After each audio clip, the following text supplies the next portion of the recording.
আশা করছি আজকের এপিসোড আপনাদের অনেক ভালো লাগবে।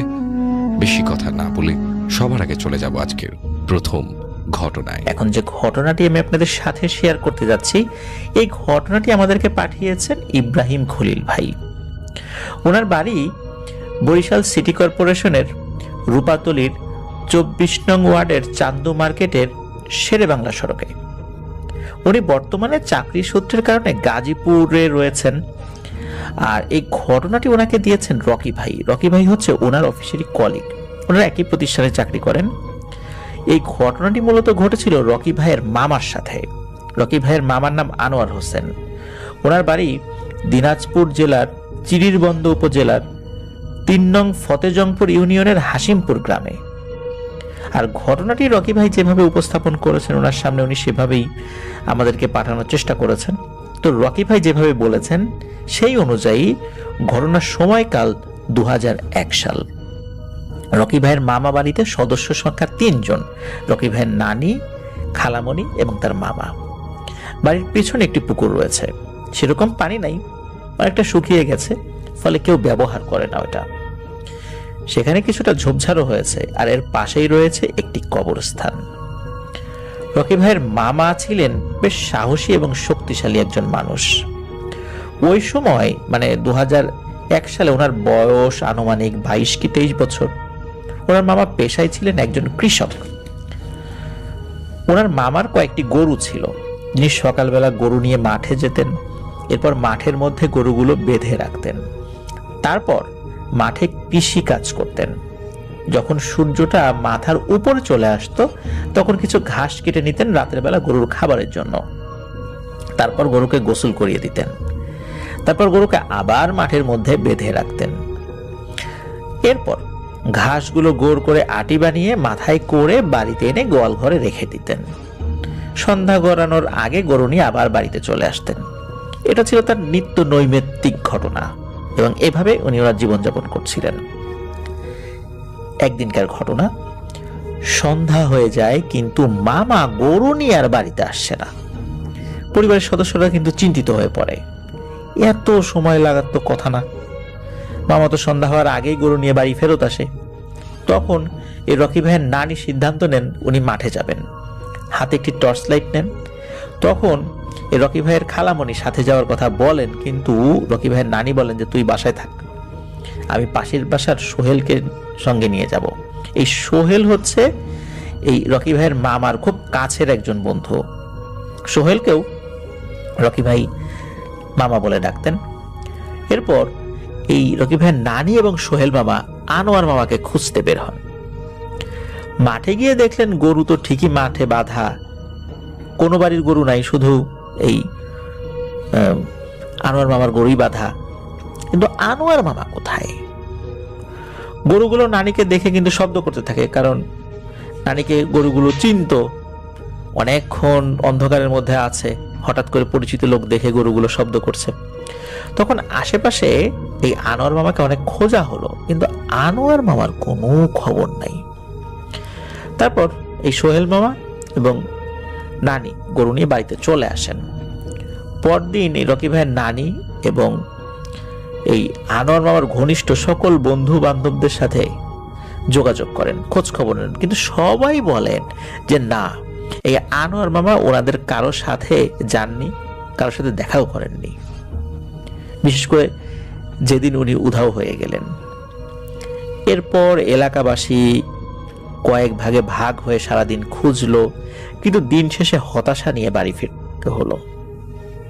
এরপর দিন আরো লোক সংখ্যা বাড়িয়ে কয়েক ভাগে ভাগ হয়ে এই আনোয়ার মামাকে সবাই খুঁজতে লাগলো, কিন্তু কেউ তার কোনো খোঁজ পেল না।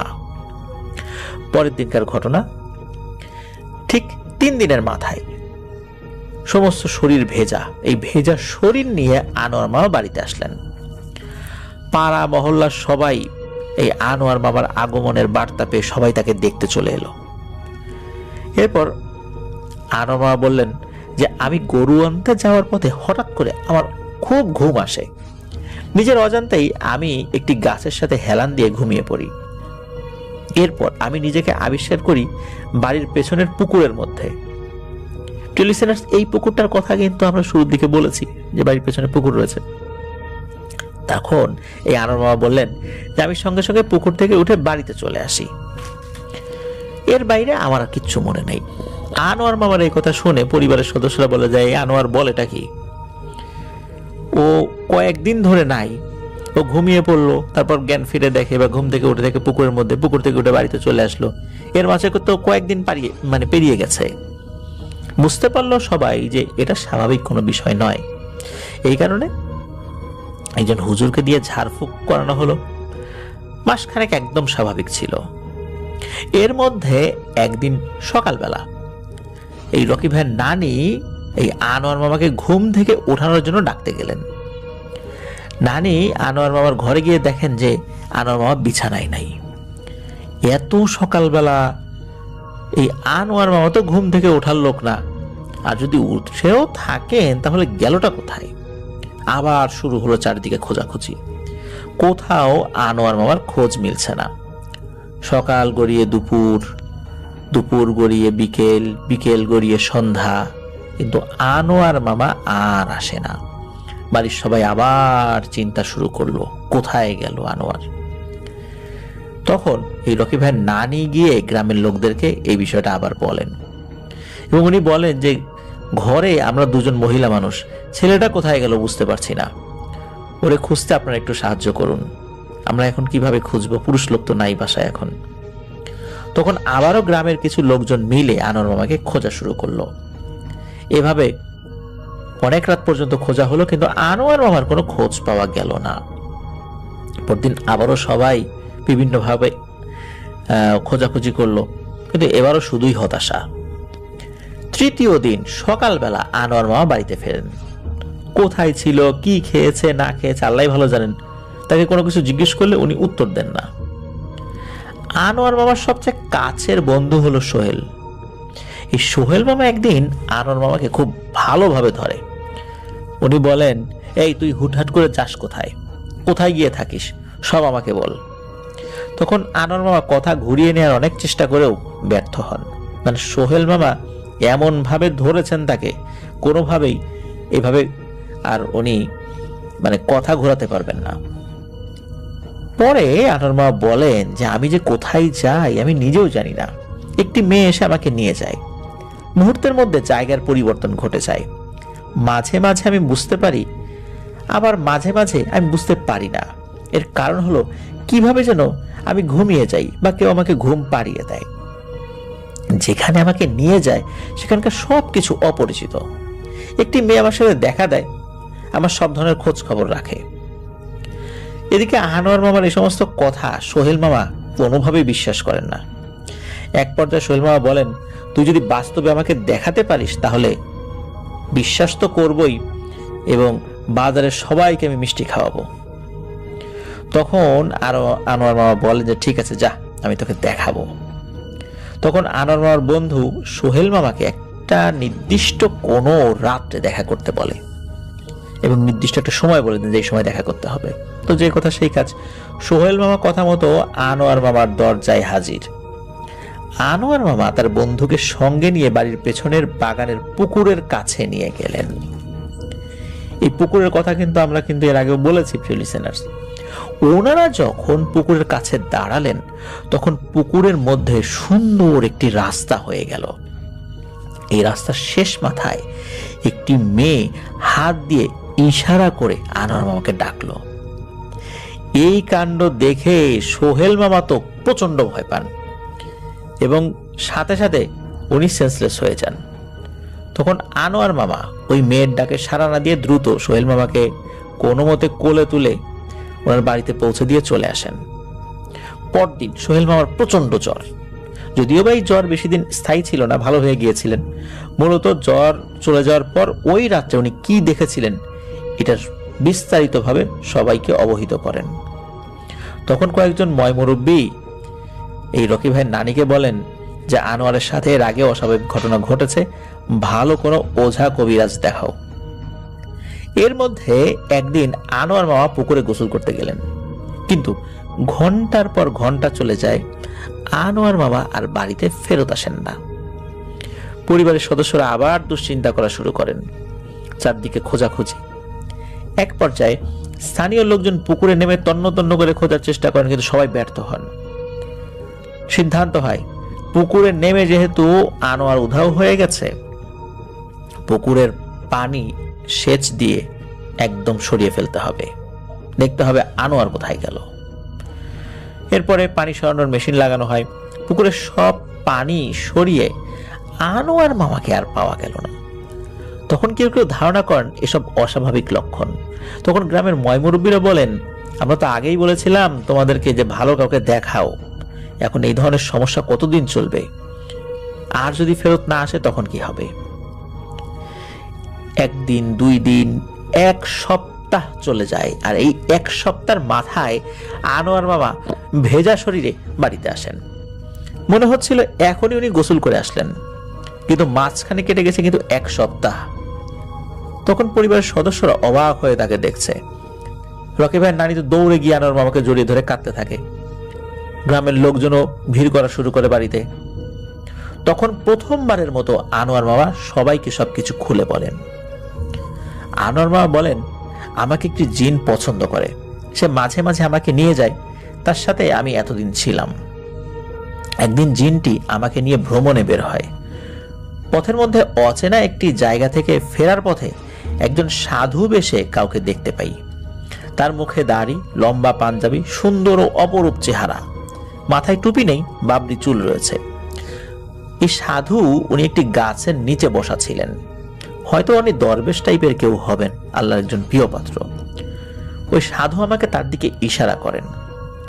তখন আমি ওই জিনটিকে অনুরোধ করে একটু দাঁড়াতে বলি।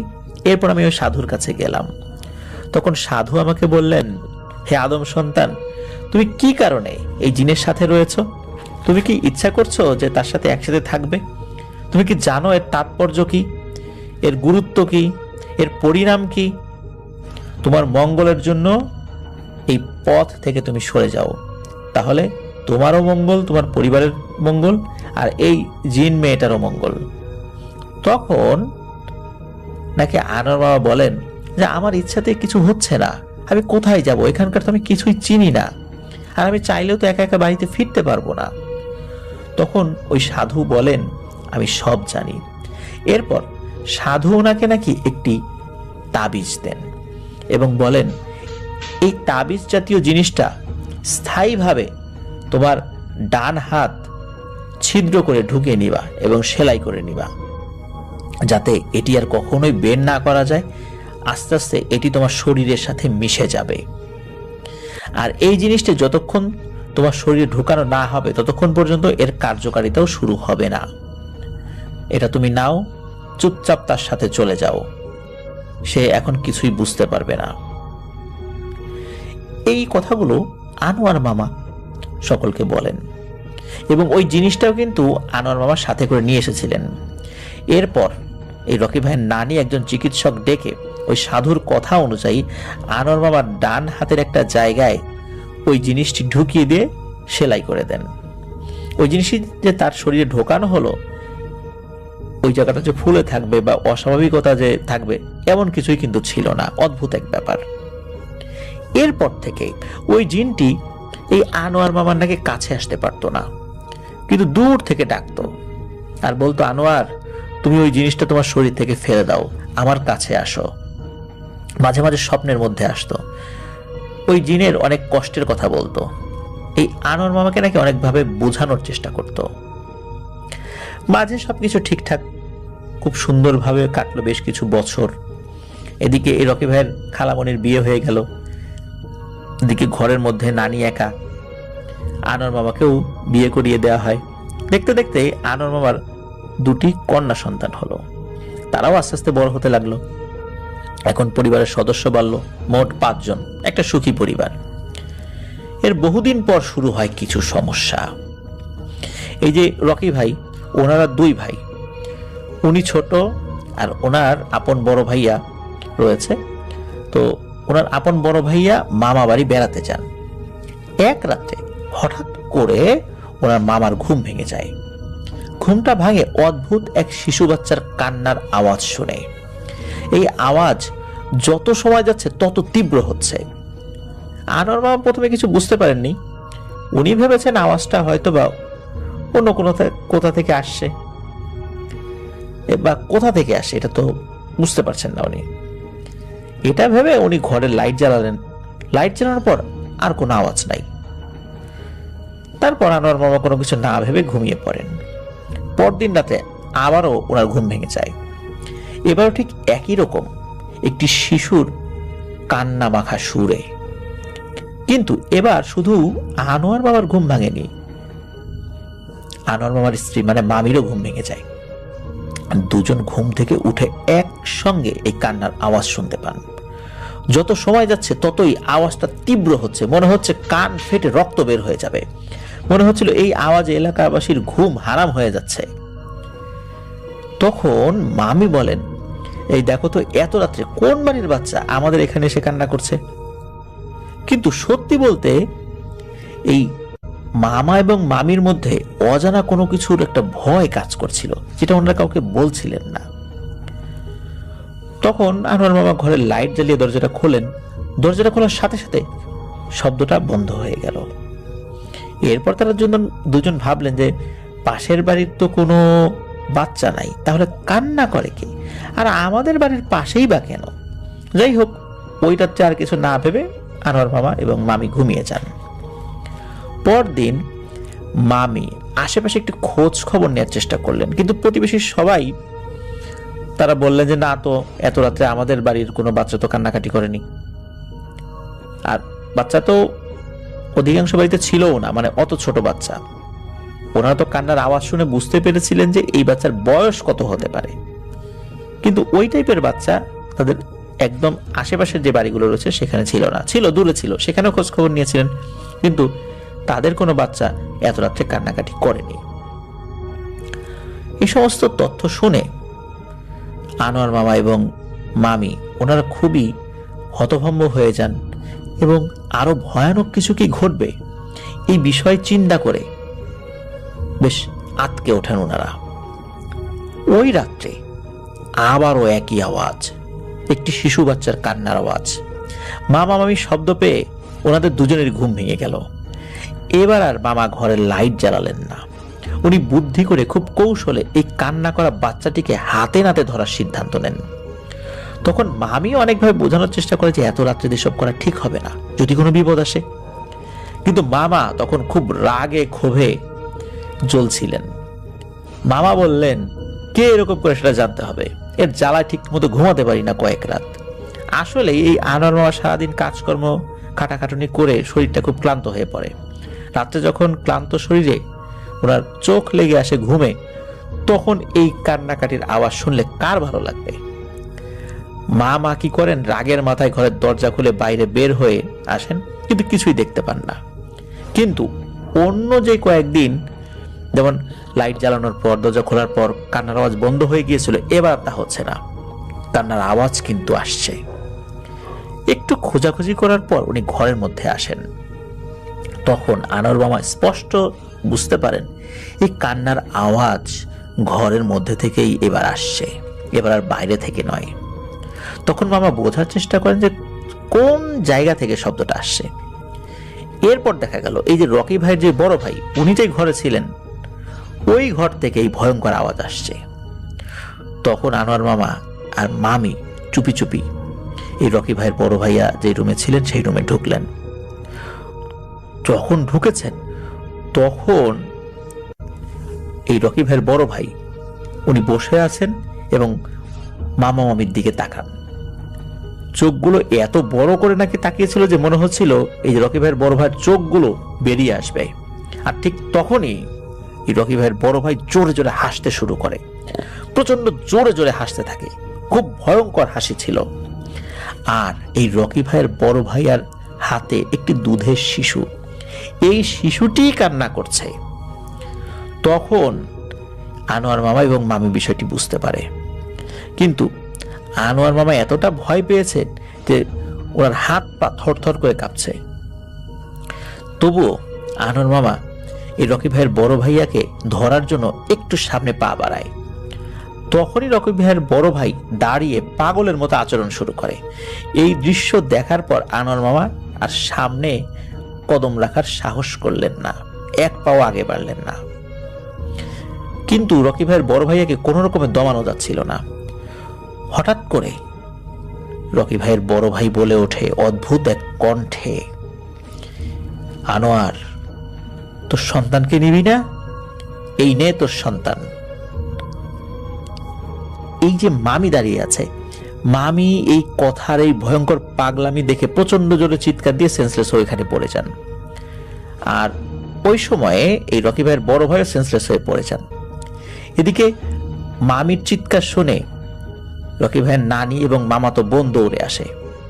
তারা এসে দেখে যে মামি সেন্সলেস হয়ে পড়ে আছেন মাটিতে।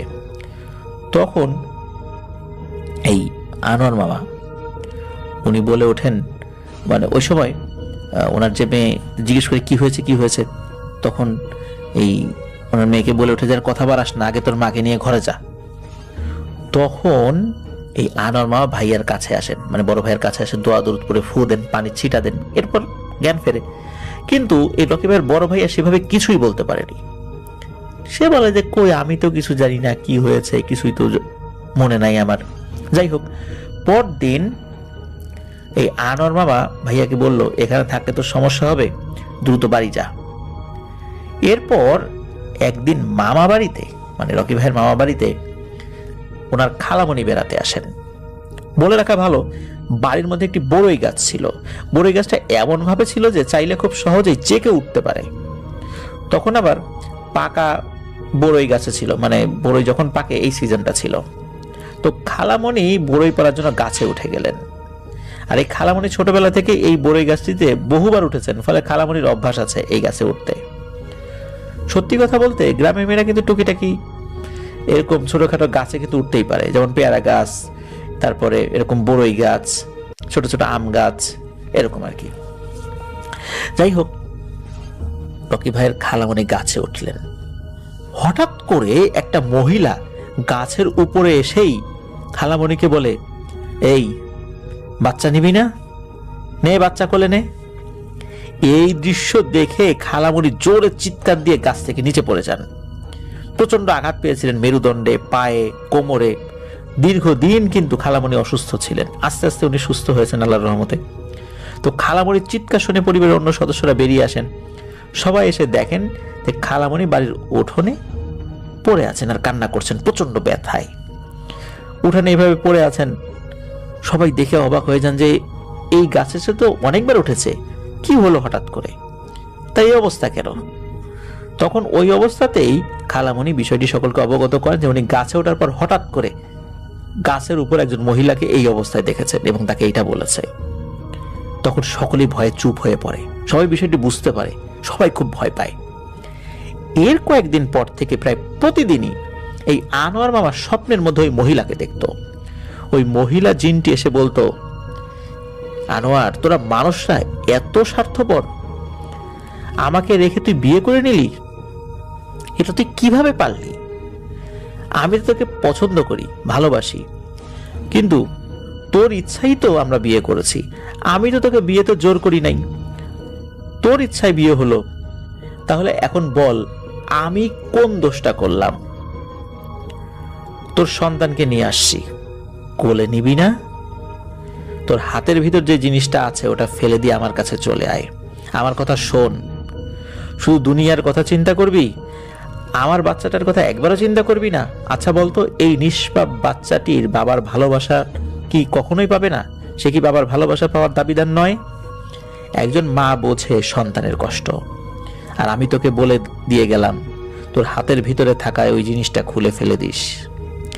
এই একই ধরনের স্বপ্ন আনোয়ার মামা প্রতিদিন দেখত, কিন্তু আনোয়ার মামা এগুলো আমলে নিত না।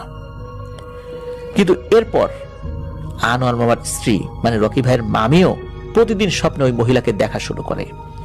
মহিলার স্বপ্নের মধ্যে এসে বলতো, ছেড়ে দে রে, ছেড়ে দে, আমার সন্তানকে এতিম করিস না। মামি স্বপ্নের বিষয়টি আনোয়ার মামাকে জানান, কিন্তু মামা বিষয়টি আমলে নেন না। মামা বলতে, আরে স্বপ্ন তো স্বপ্নই। এর ঠিক এক সপ্তাহ পর এই আনোয়ার মামার দুইটা মেয়ে ছিল।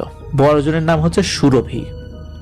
একদিন সকালবেলা তবে 10টা-11টা বাজে, তখন এই রকি ভাইয়ের নানি সুরভিকে ঘরে ডাকতে চান, কারণ অনেকক্ষণ হয়ে গেল সে ঘর থেকে বের হচ্ছে না। রকি ভাইয়ের নানি গিয়ে দেখেন যে সুরভির দেহটা ঘরের সিলিং এর সাথে ঝুলছে, নিজের ওড়না পেঁচিয়ে গলায় ফাঁস দিয়ে সে মারা গেছে। নানি বৃদ্ধা মানুষ, কি করবেন বুঝতে পারছিলেন, শুধু একটি চিৎকার দিয়ে ওইখানেই সেন্সলেস হয়ে যান। এরপর পরিবারের সদস্যরা আসেন, কিন্তু আসলে সুরভি আরো অনেকক্ষণ আগেই পৃথিবীর মায়া ত্যাগ করে ওপারে চলে গেছেন। পরিবারের সদস্যরা কান্নায় ভেঙে পড়েন, সারা বাড়িতে কান্নাকাটির রোল পড়ে যায়। গ্রামের লোকজন আসা শুরু করে, বাড়িতে শোকের ছায়া নেমে আসে। কেউই এই অকাল মৃত্যু মেনে নিতে পারেনি, কারণ সুরভি খুবই একজন ভদ্র মেয়ে ছিল, কারোর সাথে কোনো শত্রুতা ছিল না, কোনো ঝগড়া ছিল না, আর আত্মহত্যা করার মতো কোনো ধরনের কোনো বিষয় তার মধ্যে কাজ করেনি, না ঝগড়াঝাটি না অন্য কোনো সমস্যা, কিচ্ছু ছিল না। তাহলে কেন সে আত্মহত্যা করলো? মেয়েটি তো রাতের বেলা খাবার খেলো, একদম স্বাভাবিক, কোনো সমস্যা নাই, কিন্তু কেন হঠাৎ করে মারা গেল? তার এই অকাল মৃত্যু কেউ মেনে নিতে পারছে না, আর মেনে নেওয়ার কথাও নয়। সুরভি মারা যাওয়ার 3 থেকে 4 ঘন্টার মধ্যেই জানাজা এবং দাফন কাজ সম্পূর্ণ করা হয়। আত্মীয় স্বজনরা মৃত্যুর খবর পেয়েছিল, আর এত তাড়াহুড়া করার উদ্দেশ্যও ছিল, অনেকে আত্মীয় স্বজনরা এসে তার শেষ দেখাটা দেখতে পারেনি, কারণ দেরি করলে বিভিন্ন ধরনের আইনি জটিলতা রয়েছে, বিভিন্ন ধরনের বিষয় জিজ্ঞাসাবাদ করবে, অনেকে হেনস্থার শিকার হবে, আবার এই লাশ কাটাছেঁড়া করবে। আর পরিবারের সদস্যরা এই বিষয়গুলো নিয়ে খুব বেশি আগাতে চাচ্ছিলেন না, কারণ তাদের কোনো শত্রু ছিল না। আর সুরভির মৃত্যুটা যে অস্বাভাবিক ছিল, কোনো মানুষের দ্বারা এটি হয়নি, এটাও পরিবারের সদস্যরা যেহেতু বুঝতে পেরেছিলেন, এই জন্য এই বিষয়ে তাদের কোনো অভিযোগও ছিল না। এই কারণেই মূলত তাড়াহুড়া করে দাফন করা হয়েছিল। আর প্রত্যন্ত গ্রামে ছিল তো, এই বিষয়গুলো নিয়ে ওইভাবে কেউ মাথাও ঘামায়নি। কিন্তু সুরভির মা এবং বৃদ্ধা নানি সবসময় কান্না করত। এই রকি ভাইয়ের নানি মাসের পর মাস অঝরে কান্না করেন এবং বলেন, আমার নাতনি কই রে, আমার নাতনি কই, একটু সময়ের জন্য ময়নাটারে আমার কাছে এনে দে, আমি প্রাণ ভরে ওকে একটু আদর করব, আমার কলিজাকে একটু এনে দে। গ্রামের অনেকেই এই রকি ভাইয়ের এই নানির কান্না দেখে অনেক কান্নাকাটি করত, কারণ রকি ভাইয়ের নানির এই আকুতি দেখে কেউ চোখের পানি ধরে রাখতে পারত না। কিন্তু বাস্তবতা হলো যে চলে যায়, সে কখনোই ফেরত আসে না। এটা কি আত্মহত্যা নাকি অস্বাভাবিক মৃত্যু? আত্মহত্যা একটা অস্বাভাবিক মৃত্যু, কিন্তু সুরভি কোনোভাবেই আত্মহত্যা করতে পারে না। কেন সে এমন করলো, কি কারণে করলো, এগুলো প্রশ্নই রয়ে যায়, যার উত্তর আজও পাওয়া যায়নি। সুরভির এত সুন্দর আচার ব্যবহার ছিল যে সকলেই মুগ্ধ হয়ে যেত, আর সে নানির খুব ভক্ত ছিল, কিন্তু কিছুই বলে যেতে পারেনি কি হয়েছিল তার সাথে।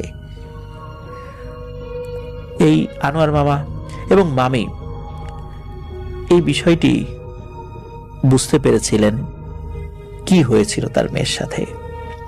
তবে সুরভির মৃত্যুর পর কখনোই ওই জিন মহিলার আবির্ভাব ঘটেনি।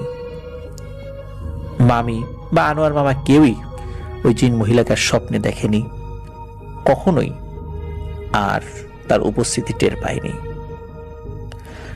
প্রিয় লিসেনার্স, এটি ছিল ঘটনা। হাসিমপুর গ্রামে নাকি এই ঘটনার সাক্ষী এখনো অনেকে আছেন। আনোয়ার মামাও জীবিত আছেন, মামি জীবিত আছেন, তাদের আর এক মেয়ে সেও ভালো আছে। এভাবেই এই ঘটনাটির পরিসমাপ্তি ঘটে। অনেকটা একটা আনসলভড একটি ঘটনা, কারণ এখানে হুজুররা এসে যে বিষয়টির সমাধান করবেন বা নির্দিষ্ট প্রক্রিয়ার সমস্যার সমাধান করা হয়ে যায়, এমন কোনো বিষয় এখানে ঘটেনি। সমাধান ছাড়াই একটি বিষয় দীর্ঘ সময় ধরে চলতে থাকে। তবে যখন ওই জিন মহিলাটি এসে বারবার বিভিন্ন সমস্যার সৃষ্টি করেছিল, তখন কোনো সমস্যার সমাধানের জন্য কোনো ভালো কারো কাছে যাওয়া উচিত ছিল। মূলত ওই মহিলাটি এই আনোয়ার মামার একটি সন্তানকে, আমার ধারণা, হত্যা করে সে প্রতিশোধ নিয়েছে, এবং প্রতিশোধ নেয়ার পর তার যেহেতু একটি সন্তান হয়েছিল, এই কারণে আনোয়ার মামার একটি সন্তানকে সে নিয়ে গেল, মানে হত্যা করলো। এটি হওয়ার সম্ভাবনা খুব বেশি। ধন্যবাদ ইব্রাহিম খলিল ভাই, চমৎকার একটি ঘটনা আপনি আমাদেরকে দিলেন। আশা করছি লিসেনারদের কাছে ওই ঘটনাটি ভালো লাগবে।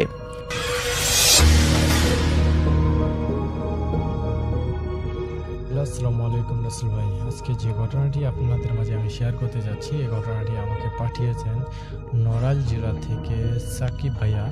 এই সাকিব ভাইয়ার আব্বুর সাথে ঘটে যাওয়া ঘটনা আমি আপনাদের সাথে শেয়ার করতে যাচ্ছি। এটি একটি অ্যাম্বুলেন্স কেন্দ্রিক ঘটনা।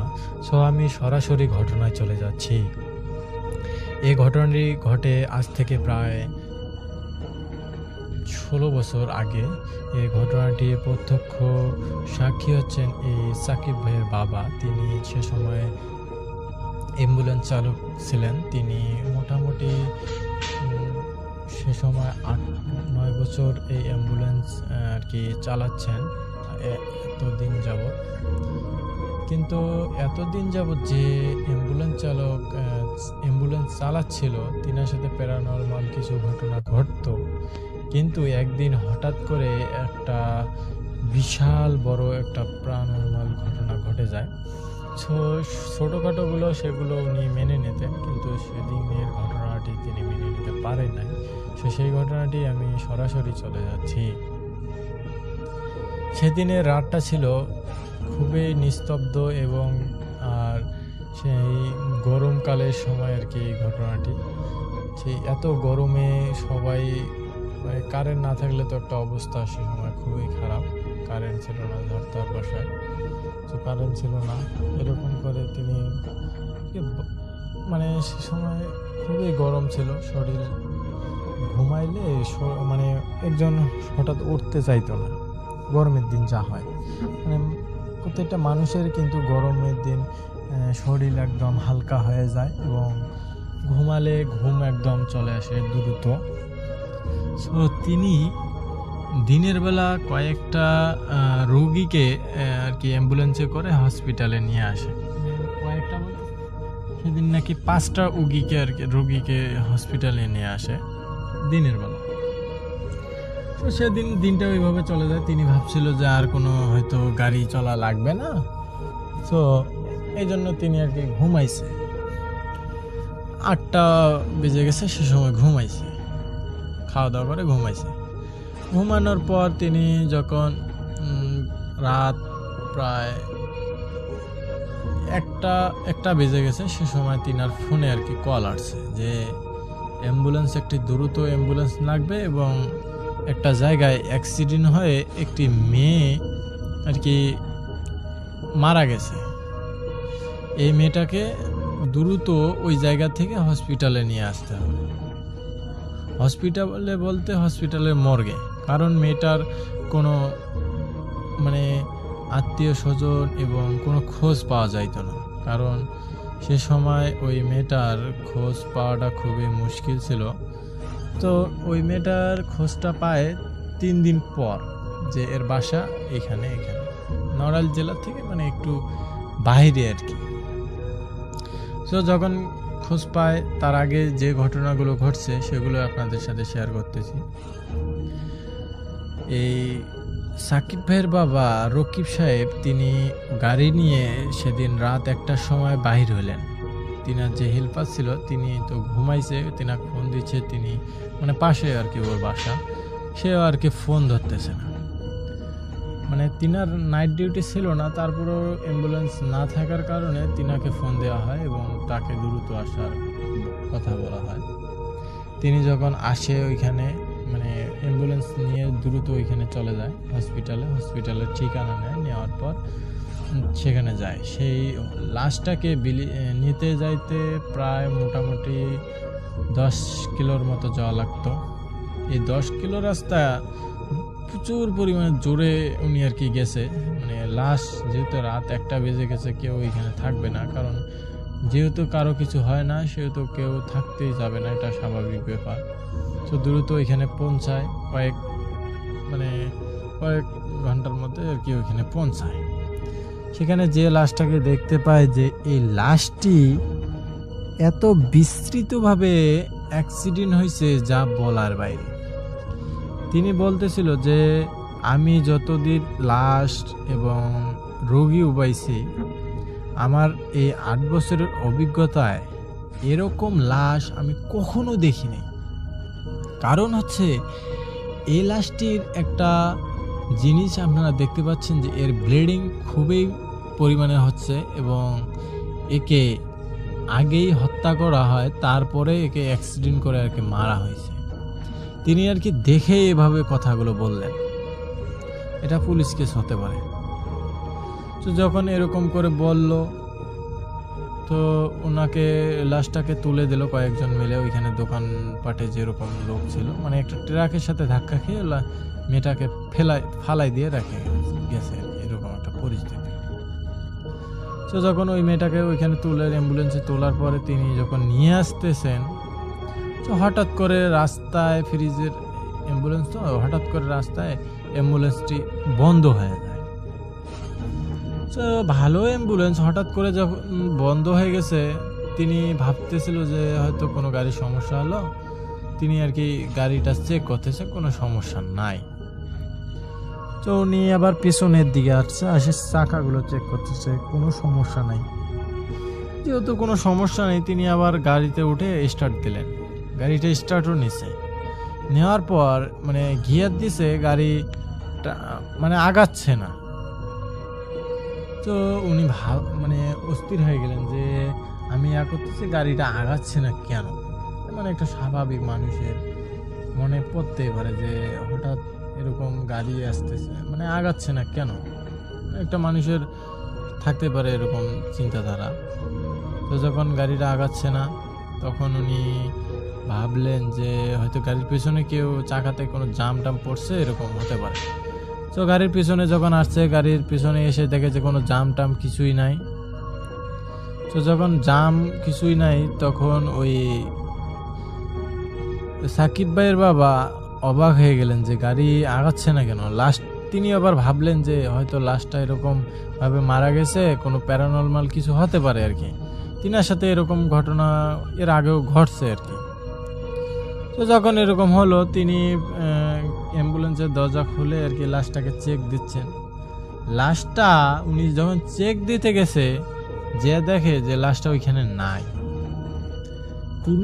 তিনার আর কি মাথা একদম আগুনের মতো গরম হয়ে গেছে, কারণ তিনি ভাবতেই পারে নাই যে লাশ কোনো গাড়ি বন্দি গাড়ির থেকে বাহির হবে।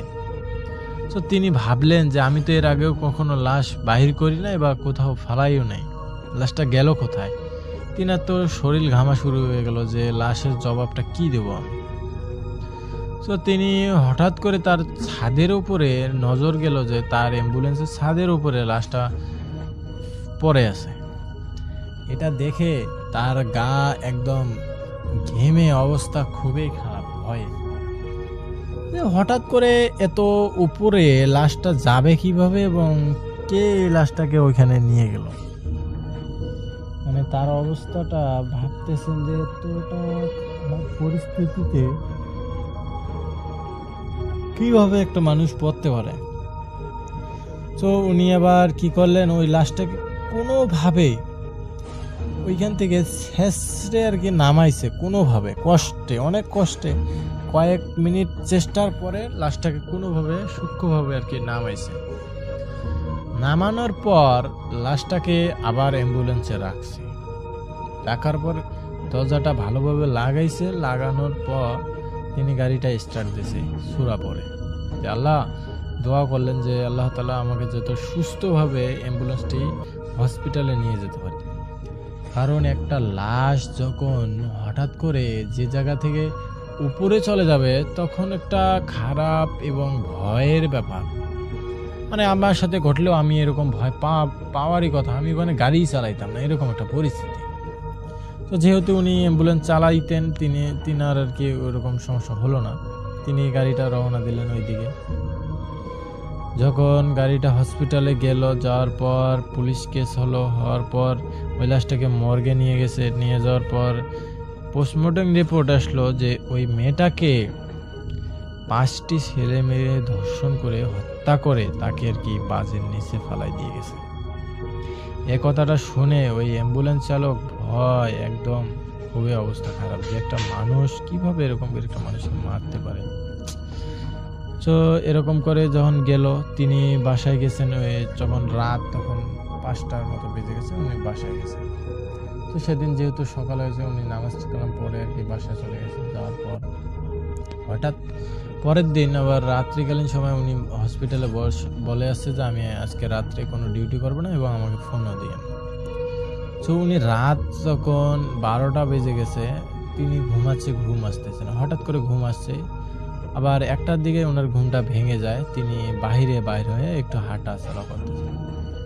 তো যখন হাঁটাচলা করতেছে, যে লাশটাকে উনি অ্যাম্বুলেন্সে করে নিয়ে আসছে গতকাল, সেই লাশটাকে উনি তার বাড়ির সামনে দেখতে পাচ্ছে। এটা দেখে উনি তো ভয়ে একদম কম্পমান, যে আমি লাশটাকে হসপিটালে রেখে আসলাম এবং মর্গে এটাকে পোস্টমর্টম করা হয়েছে, রিপোর্ট বাইর হয়েছে, আর এই লাশটি কিভাবে আমার এই বাসায় আসে।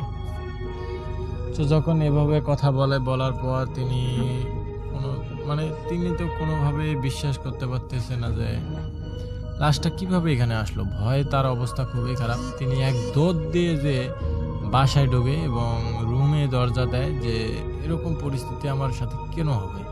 এই সাথে সাথে হসপিটালের ফোন দেয় এবং বলে যে লাশটা কি ওইখানে আছে।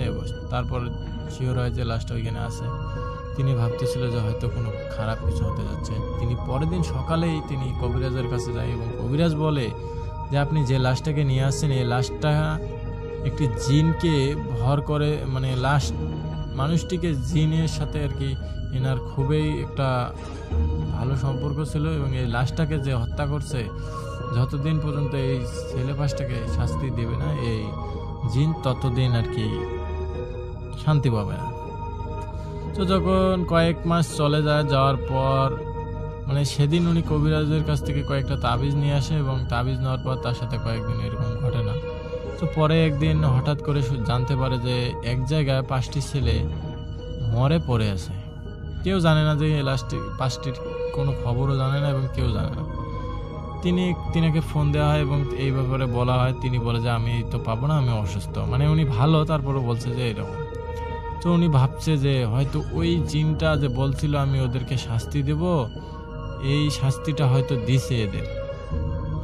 তো যখন এরকম করে শাস্তি দেওয়ার পর ওই আঙ্কেলের আর কোনো সমস্যা হয়নি, সাকিব ভাইয়ের বাবার। তো এরপরে কয়েক মাস পর উনি অ্যাম্বুলেন্স চালা বাদ দিয়ে দেয় এবং তিনি একটা কাপড়ের দোকান দেয় এবং ওই দোকানে আর কি তাদের সংসার চলে যায়। তো এটাই ছিল ঘটনা রাসেল ভাই। আর সাকিব ভাইয়ের বাবা এখন সুস্থ, কোনো সমস্যা নাই। তো এটাই ছিল ঘটনা। আল্লাহ হাফেজ।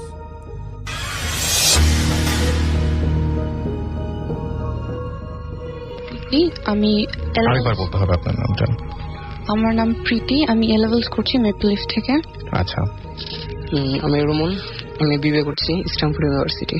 ওকে, সো আপনারা দুজনেই একদম সংসার শুরু করার পর থেকেই নাকি আগে থেকে এরকম ধরনের ঝামেলা চলছিল আপনাদের মধ্যে? না, আমাদের মধ্যে এরকম আগে ছিল না। আমি তো এগুলোতে খুব একটা বিশ্বাসীও ছিলাম না, বাট লাস্ট 1 ইয়ার ধরে মোটামুটি এখন বেশ ভালো নিজের এক্সপিরিয়েন্স যখন হলো তখন থেকে এখন বিশ্বাস হয় হ্যাঁ আছে। আচ্ছা, আপনার কথাটা শুনি একটু, তাহলে আপনি কি বলবেন? আমাদের যে বাসাটা সেখানে আমরা প্রায় 7 থেকে 8 বছর ধরে আছি। তো বিয়ের আগে এরকম কোনো কিছু আমি এক্সপিরিয়েন্স করিনি। তো বিয়ের পর থেকে মূলত এগুলো বেশি শুরু হয়েছে, ও আর আমি দুজন একসাথে এক্সপিরিয়েন্স করছি। আচ্ছা, কি ছিল সেই ঘটনাগুলো আমরা শুনি একটু। ফার্স্ট যে ঘটনাটা ঘটে সেটা প্রায় 1 থেকে 1.5 বছর আগে। সেটা শুরু হয় যে আমরা দুজন বাসা থেকে একটু বাইরে গেছিলাম। সেদিন সকালবেলা বের হয়েছিলাম আমরা, তো আস্তে আস্তে সন্ধ্যা হয়ে যায়। তো অলওয়েজ আমাদের যে আলমারিটা আছে ওটার উপর একটা কোরআন শরীফ থাকে, প্রায় সময় সেটা পড়া হয়। কিন্তু সেদিন আমরা যখন সন্ধ্যার সময় বাসায় আসি তো সাডেনলি খেয়াল করলাম যে কোরআন শরীফটা উপরে নেই। তো বাসার সবাইকে জিজ্ঞাসা করা হলো, তো বাসায় তো আর কেউ আসা যাওয়া করেনি সেদিন। আম্মু আব্বু সবাইকে জিজ্ঞেস করলাম, তারা বললো না, ওখান থেকে কোরআন শরীফ নেয়নি। তো এটা অনেক চিন্তা ভাবনা করলাম, বাট বাসার কোথাও কোরআন শরীফ খুঁজে পেলাম না। তো একটা চোরও যদি চুরি করে তো সে তো কোরআন শরীফ চুরি করবে না, অনেক এক্সপেন্সিভ জিনিস ছিল সেগুলো নিতে পারতো। তো এই জিনিসটা ফার্স্ট খটকা লাগে। এরপর থেকে শুরু হয় রাত 1টা 2টা 1:30টা, হঠাৎ করে দেখা যায় জানালার বাইরে থেকে গরম একটা হাওয়া আসতেছে আর তার সাথে খুব বিচ্ছিরি একটা স্মেল, খুবই বিচ্ছিরি। স্মেলটা কিরকম আপনারা একটু এক্সপ্লেইন করেন আমাকে, যে কেমন ধরনের এক্সপ্লেন কি মানে এরকম স্মেল, মানে আশেপাশে কি কোনো ড্রেন বা এরকম কোনো কিছু আছে? সেটা যদি হয়তো আশেপাশে কোনো ড্রেনও নাই, আর যদি ইন কেস এরকমও হয় যে কোনো দূরের কোনো ড্রেন থেকে সেই স্মেলটা আসতেছে, সেটাও পসিবল না, কারণ এটা আসতেছে একটা গরম হাওয়া আসে ফার্স্টে, খুবই গরম আর খুব অদ্ভুত একটা ফিলিংস হয়, আর সাথে সাথে স্মেলটা একসাথে আসে। তো আর ওখানে আপনারা দুজনে এক্সপেরিয়েন্স করছেন না আপনি একা এক্সপেরিয়েন্স? না, এটা আমরা দুজনে একসাথে। আচ্ছা, আপনি তাহলে একটু শুনি আপনার কাছ থেকে কি ঘটনাটা। জি, এটা হচ্ছে ও প্রায়শই আমাকে বলতো এটা নিয়ে। তো তখন আমার এগুলোর প্রতি খুব সিরিয়াসলি আমি এগুলো বিশ্বাসই করতাম না। আমি যখন বলতো তখন বলতাম ধরো ও তো এমনিতেই নর্মালি বেশি ভয় পায়, সো আমি সবসময় বলতাম ইগনোর করে যাও। তো সাডেনলি একদিন রাতে আমি পড়ছি বসে টেবিলের ঠিক অপোজিটই জানলাটা, তখন একদম হঠাৎ করেই সেম ও যে মানে ইয়াটা দেয় না আমাকে অলওয়েজ, যে এক্সপ্লেনেশনটা যে গরম হাওয়া আসছে দেখছো, তো এটা আমি একদম সেদিন পুরোপুরি আমি নিজের সাথে হয়তো এই কারণে মানে বুঝতে পারি। তখন আমি বলি দেখো আজকে সেম আমি জিনিসটা নিজে বুঝতে পারলাম। তখন ও বলছে তুমি আমাকে কখনো বিশ্বাস করো না তো, আল্লাহ তো বিশ্বাস করো, দোয়া কালাম তো বিশ্বাস করো। তখন ও আয়াতুল কুরসি পড়লো, পড়ার পর ও কিছুক্ষণ পড়ার পর মানে ফুটু দিল, আমাকে দিল, যেহেতু আমার গায়ে জিনিসটা বিয়া হয়েছে। দেওয়ার পর আমি সাডেনলি একদম লক্ষ্য করলাম জিনিসটা মানে হঠাৎ করে আসলে মানে যেভাবে হঠাৎ করে আসছিল হঠাৎ করে গায়েব হয়ে গেল। ওকে, আর কিছু আপনাদের সাথে ঘটে এরকম কোন ঘটনা? মানে আপনারা বলছেন যে ইমেল যেটা করেছিলেন আপনারা সেখানে লিখেছেন যে অনেক ধরনের এরকম ঘটনা ঘটে। হ্যাঁ, অনেক ধরনের। তারপর থেকে স্পেশালি যে কোরআন শরীফটা যখন মিসিং হয় আমার বাসা থেকে, তখন থেকেই মোটামুটি অনেক কিছু স্টার্ট হয়ে যায়। যেমন আমার মানে যে আমার ননদ আছে, ও তো ক্লাস 7-এ পড়ে, ও প্রায়শই আমাকে বলে যে এরকম ভাবি রুমের লাইট হয়েছে, অফ হয়েছে, আবার অন হয়ে যায় নিজে নিজে রাতের বেলা। আচ্ছা, তারপরে দিনের বেলা যেটা স্পেশালি আমার শাশুড়ি খুব বেশি এক্সপিরিয়েন্স করেন ডেইলি প্রায়, যে হঠাৎ দরজা খোলা এবং বন্ধ করা খুবই ক্লিয়ার শব্দ, মানে যেটা ভুল হওয়ার মানে ইয়াটা খুব কম, সবাই খুব কনফিডেন্ট নিয়ে বলে যে হ্যাঁ এটা আমরা শুনেছি, বাট যাওয়ার পর দেখা যায় যে ওখানে কেউ নেই। আর এগুলো ঘটে লাস্ট ইয়ার জানুয়ারি থেকে, আমরা এগুলি তখন খেয়াল করি। তারপরে মানে মিসিং হওয়ার পর, কোরআন শরীফটা মিসিং হওয়ার পর, তারপরে মার্চের দিকে আমার আম্মু আসে বাংলাদেশে, তখন আম্মুর সাথে আমি এগুলো শেয়ার করি যে আম্মু এরকম হয়েছে। তখন কথা আম্মু বলার পর বলে আমার নানু বাড়ি হচ্ছে এক্স্যাক্ট আমার শ্বশুর বাড়ির অপোজিট বিল্ডিং, সো আমার নানু ওখানে প্রায় যুদ্ধের পর থেকেই ওখানে অবস্থান করেন। সো আমার আম্মু মামা সব ওখানেই জন্ম নিয়েছেন এবং ওখানেই। তো আম্মু বলে যে তোমরা যে বিল্ডিংটায় থাকো ওই বিল্ডিংটা এক্স্যাক্টলি রুবেল পাবেল মামা নামের মানে আম্মুরা চিনতো, এরকম ফ্রেন্ডস ছিল আর কি, ওনাদের বিল্ডিং ছিল। তো আম্মু তো পরবর্তীতে দেশের বাইরে চলে যায়। তারপরে আমিও ছোটবেলায় ওই 2তলা বিল্ডিংটা দেখতাম। সো ওই বিল্ডিংটায় আপনার ওনার মা মারা গিয়েছিলেন, মানে আমাদের মা এবং বাবা মারা গিয়েছেন, অস্বাভাবিক মানে একটা অস্বাভাবিক মৃত্যু হয় ওনাদের। এটা নানুর কাছ থেকে, পরে আমি ডিটেলসটা নানুর কাছ থেকে শুনি যে ওনাদের অ্যাকচুয়ালি নানি যে ছিলেন উনি খুব ভয় পেয়ে মারা গিয়েছিলেন, চিৎকার করে ভয় পেয়ে মারা গিয়েছিলেন। তারপরেই ওনার ওই জমিটা ত্যাগ করে চলে যাওয়ার পর বিল্ডার্সরা ওখানে বাড়ি করে, এক্স্যাক্টলি ওই প্লেসটাই এখন আমাদের ফ্ল্যাটটা। আচ্ছা, তো মানে এটাও একটা কারণ, তার মানে যে এই সমস্ত জিনিস ঘটছে এটা আপনার মার মত যে এরকম একটা কারণ? না, উনি কারণ বলেনি, বাট বলেছে যে এই জিনিসটা অ্যাকচুয়ালি অনেক আগে থেকেই হন্টেড। আচ্ছা, তারপরে আরো আছে কাহিনী যে কনস্ট্রাকশনের সময় লেবাররা কমপ্লেন করেছে যে অযথাই লাইট বার্স্ট হয়ে যেত, যে বাল্ব লাইট বার্স্ট হয়ে যেত, দেন থাই গ্লাস থেকে সিলিং যেগুলো আছে ওগুলো অযথাই উইদাউট এনি রিজন সিলিং খুলে পড়ে যেত। মানে ওরা ওই সমস্যাগুলো ফেস করে? হ্যাঁ, ওনারা এগুলি বলেছে। তো এটা নিয়ে এটা এখন আমরা ধারণা করে নিচ্ছি। আচ্ছা, এরকম কোন দিনের কথা মনে পড়ে যেদিন মানে প্রচন্ড ভয় পেয়েছিলেন যে এরকম ঘটনাটা দেখতে চাই না, বা এরকম কোন দিনের কথা মনে পড়ে যে দুজনেই এক্সপেরিয়েন্স করেছেন একসাথে, খুবই ভয়াবহ কোনো ঘটনা ছিল, কোনো ভয়াবহ দিন অথবা রাত? দুইজন একসাথে এক্সপেরিয়েন্স করেছি, আলাদাভাবে করলেও সমস্যা নাই, বা শেয়ার করেছেন হয়তো নিশ্চয়ই পরে। হ্যাঁ, এরকম হয়েছে। আমি দেখতাম, আমি একটা কিছু আকৃতির মতো প্রায় 6 মাস যাবত দেখেছি। তারপর আমি তাবিজ যেটা, সেটা আমি মানে আমার আর উপায় ছিল না, প্রায়শই এটা দেখতাম। সো জিনিসটা বেশ ডিস্টার্বিং ছিল বলে তাবিজের হেল্প নিয়েছি। হুজুর, আল্লাহ কালাম তো সবাই বিশ্বাস করেন অবশ্যই, তো সেটার হেল্প নেওয়ার পর আমার প্রবলেমটা সলভ, বাট এটা আমাকে মেন্টালি অনেক ডিপ্রেস। কি দেখতেন আমাকে একটু বলেন। এটা মানে কিছু একটা শ্যাডো দেখতাম, শ্যাডো হতে পারে, আমি মানে যখন দেখতাম তখন ঘুরে চলে যেতাম। আমি নিজেকেও বর্ণনা দিতে পারি না যে এটা অ্যাকচুয়ালি দেখতে কেমন। এটা হাইটটা অনেক বড়। প্রথম যেদিন দেখেছিলেন কিভাবে দেখেছিলেন? প্রথম দিন আমি কি করছিলেন, কিভাবে দেখছিলেন? হ্যাঁ, ঘুমাচ্ছিলাম, ঘুম থেকে হঠাৎ মানে জেগে গেছি। এটা আমি স্পষ্ট খেলা আছে যে আমি ঘুম থেকে উঠেছি, উঠে মানে চোখটা খোলা, আমার ভোর হয়েছে এটাও বুঝতে পারছি। ড্রয়িং রুমের আমার রুম থেকে বের হতেই হাতের ডান পাশে একটা টব আছে, প্লাস্টিকের পাতা অনেক বড়, ওটার পিছন থেকে কেউ আমাকে উকি দিয়ে দেখছে এটাও বুঝতে পারছি।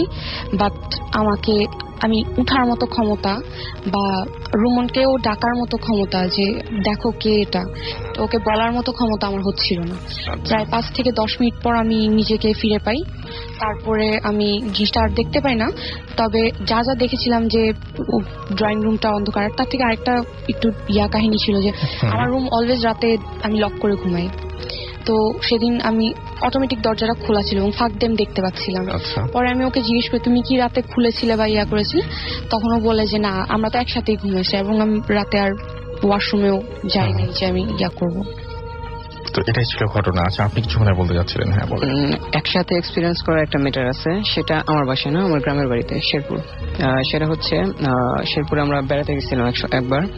তো সব সময় বেড়াতে গেলে দেখা যায় চাচা ফুপু যারা আছে সবাই একসাথে যায়। তো সেবার আমাদের পার্সোনাল কিছু কাজ ছিল, যার কারণে অন্যরা যায় না, শুধু আমরা গেছি, আমাদের ফ্যামিলিটা। তো রাতেও আর আমি একসাথে শুয়ে আছি। তো তখন 1টা থেকে 1:30 বাজে। এটা আমি ভয় পাইছি, সত্যি কথা বলতে। এক্সপিরিয়েন্স একসাথে করছি, কিন্তু ও ভয় পাইছে কিনা আই ডোন্ট নো।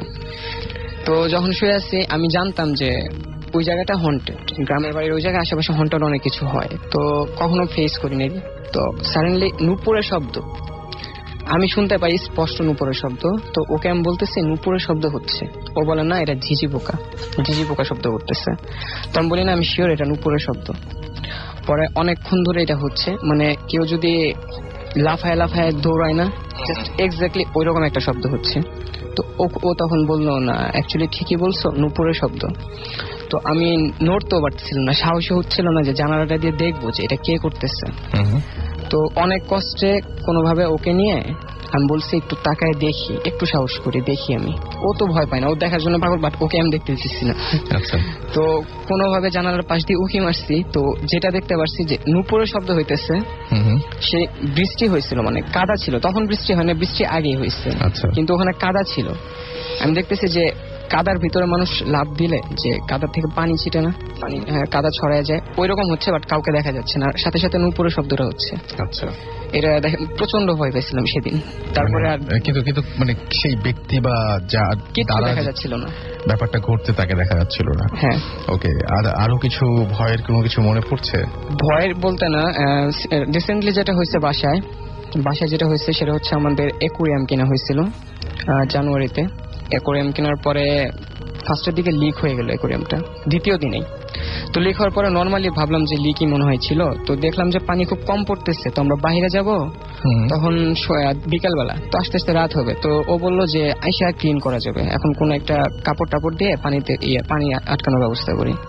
তো রাতে যখন বাসায় আসলাম দেখলাম যে যতটুকু পানি পড়ছিল অতটুকুই, মানে লিক আর নাই ওখানে, যেটা বুঝলাম।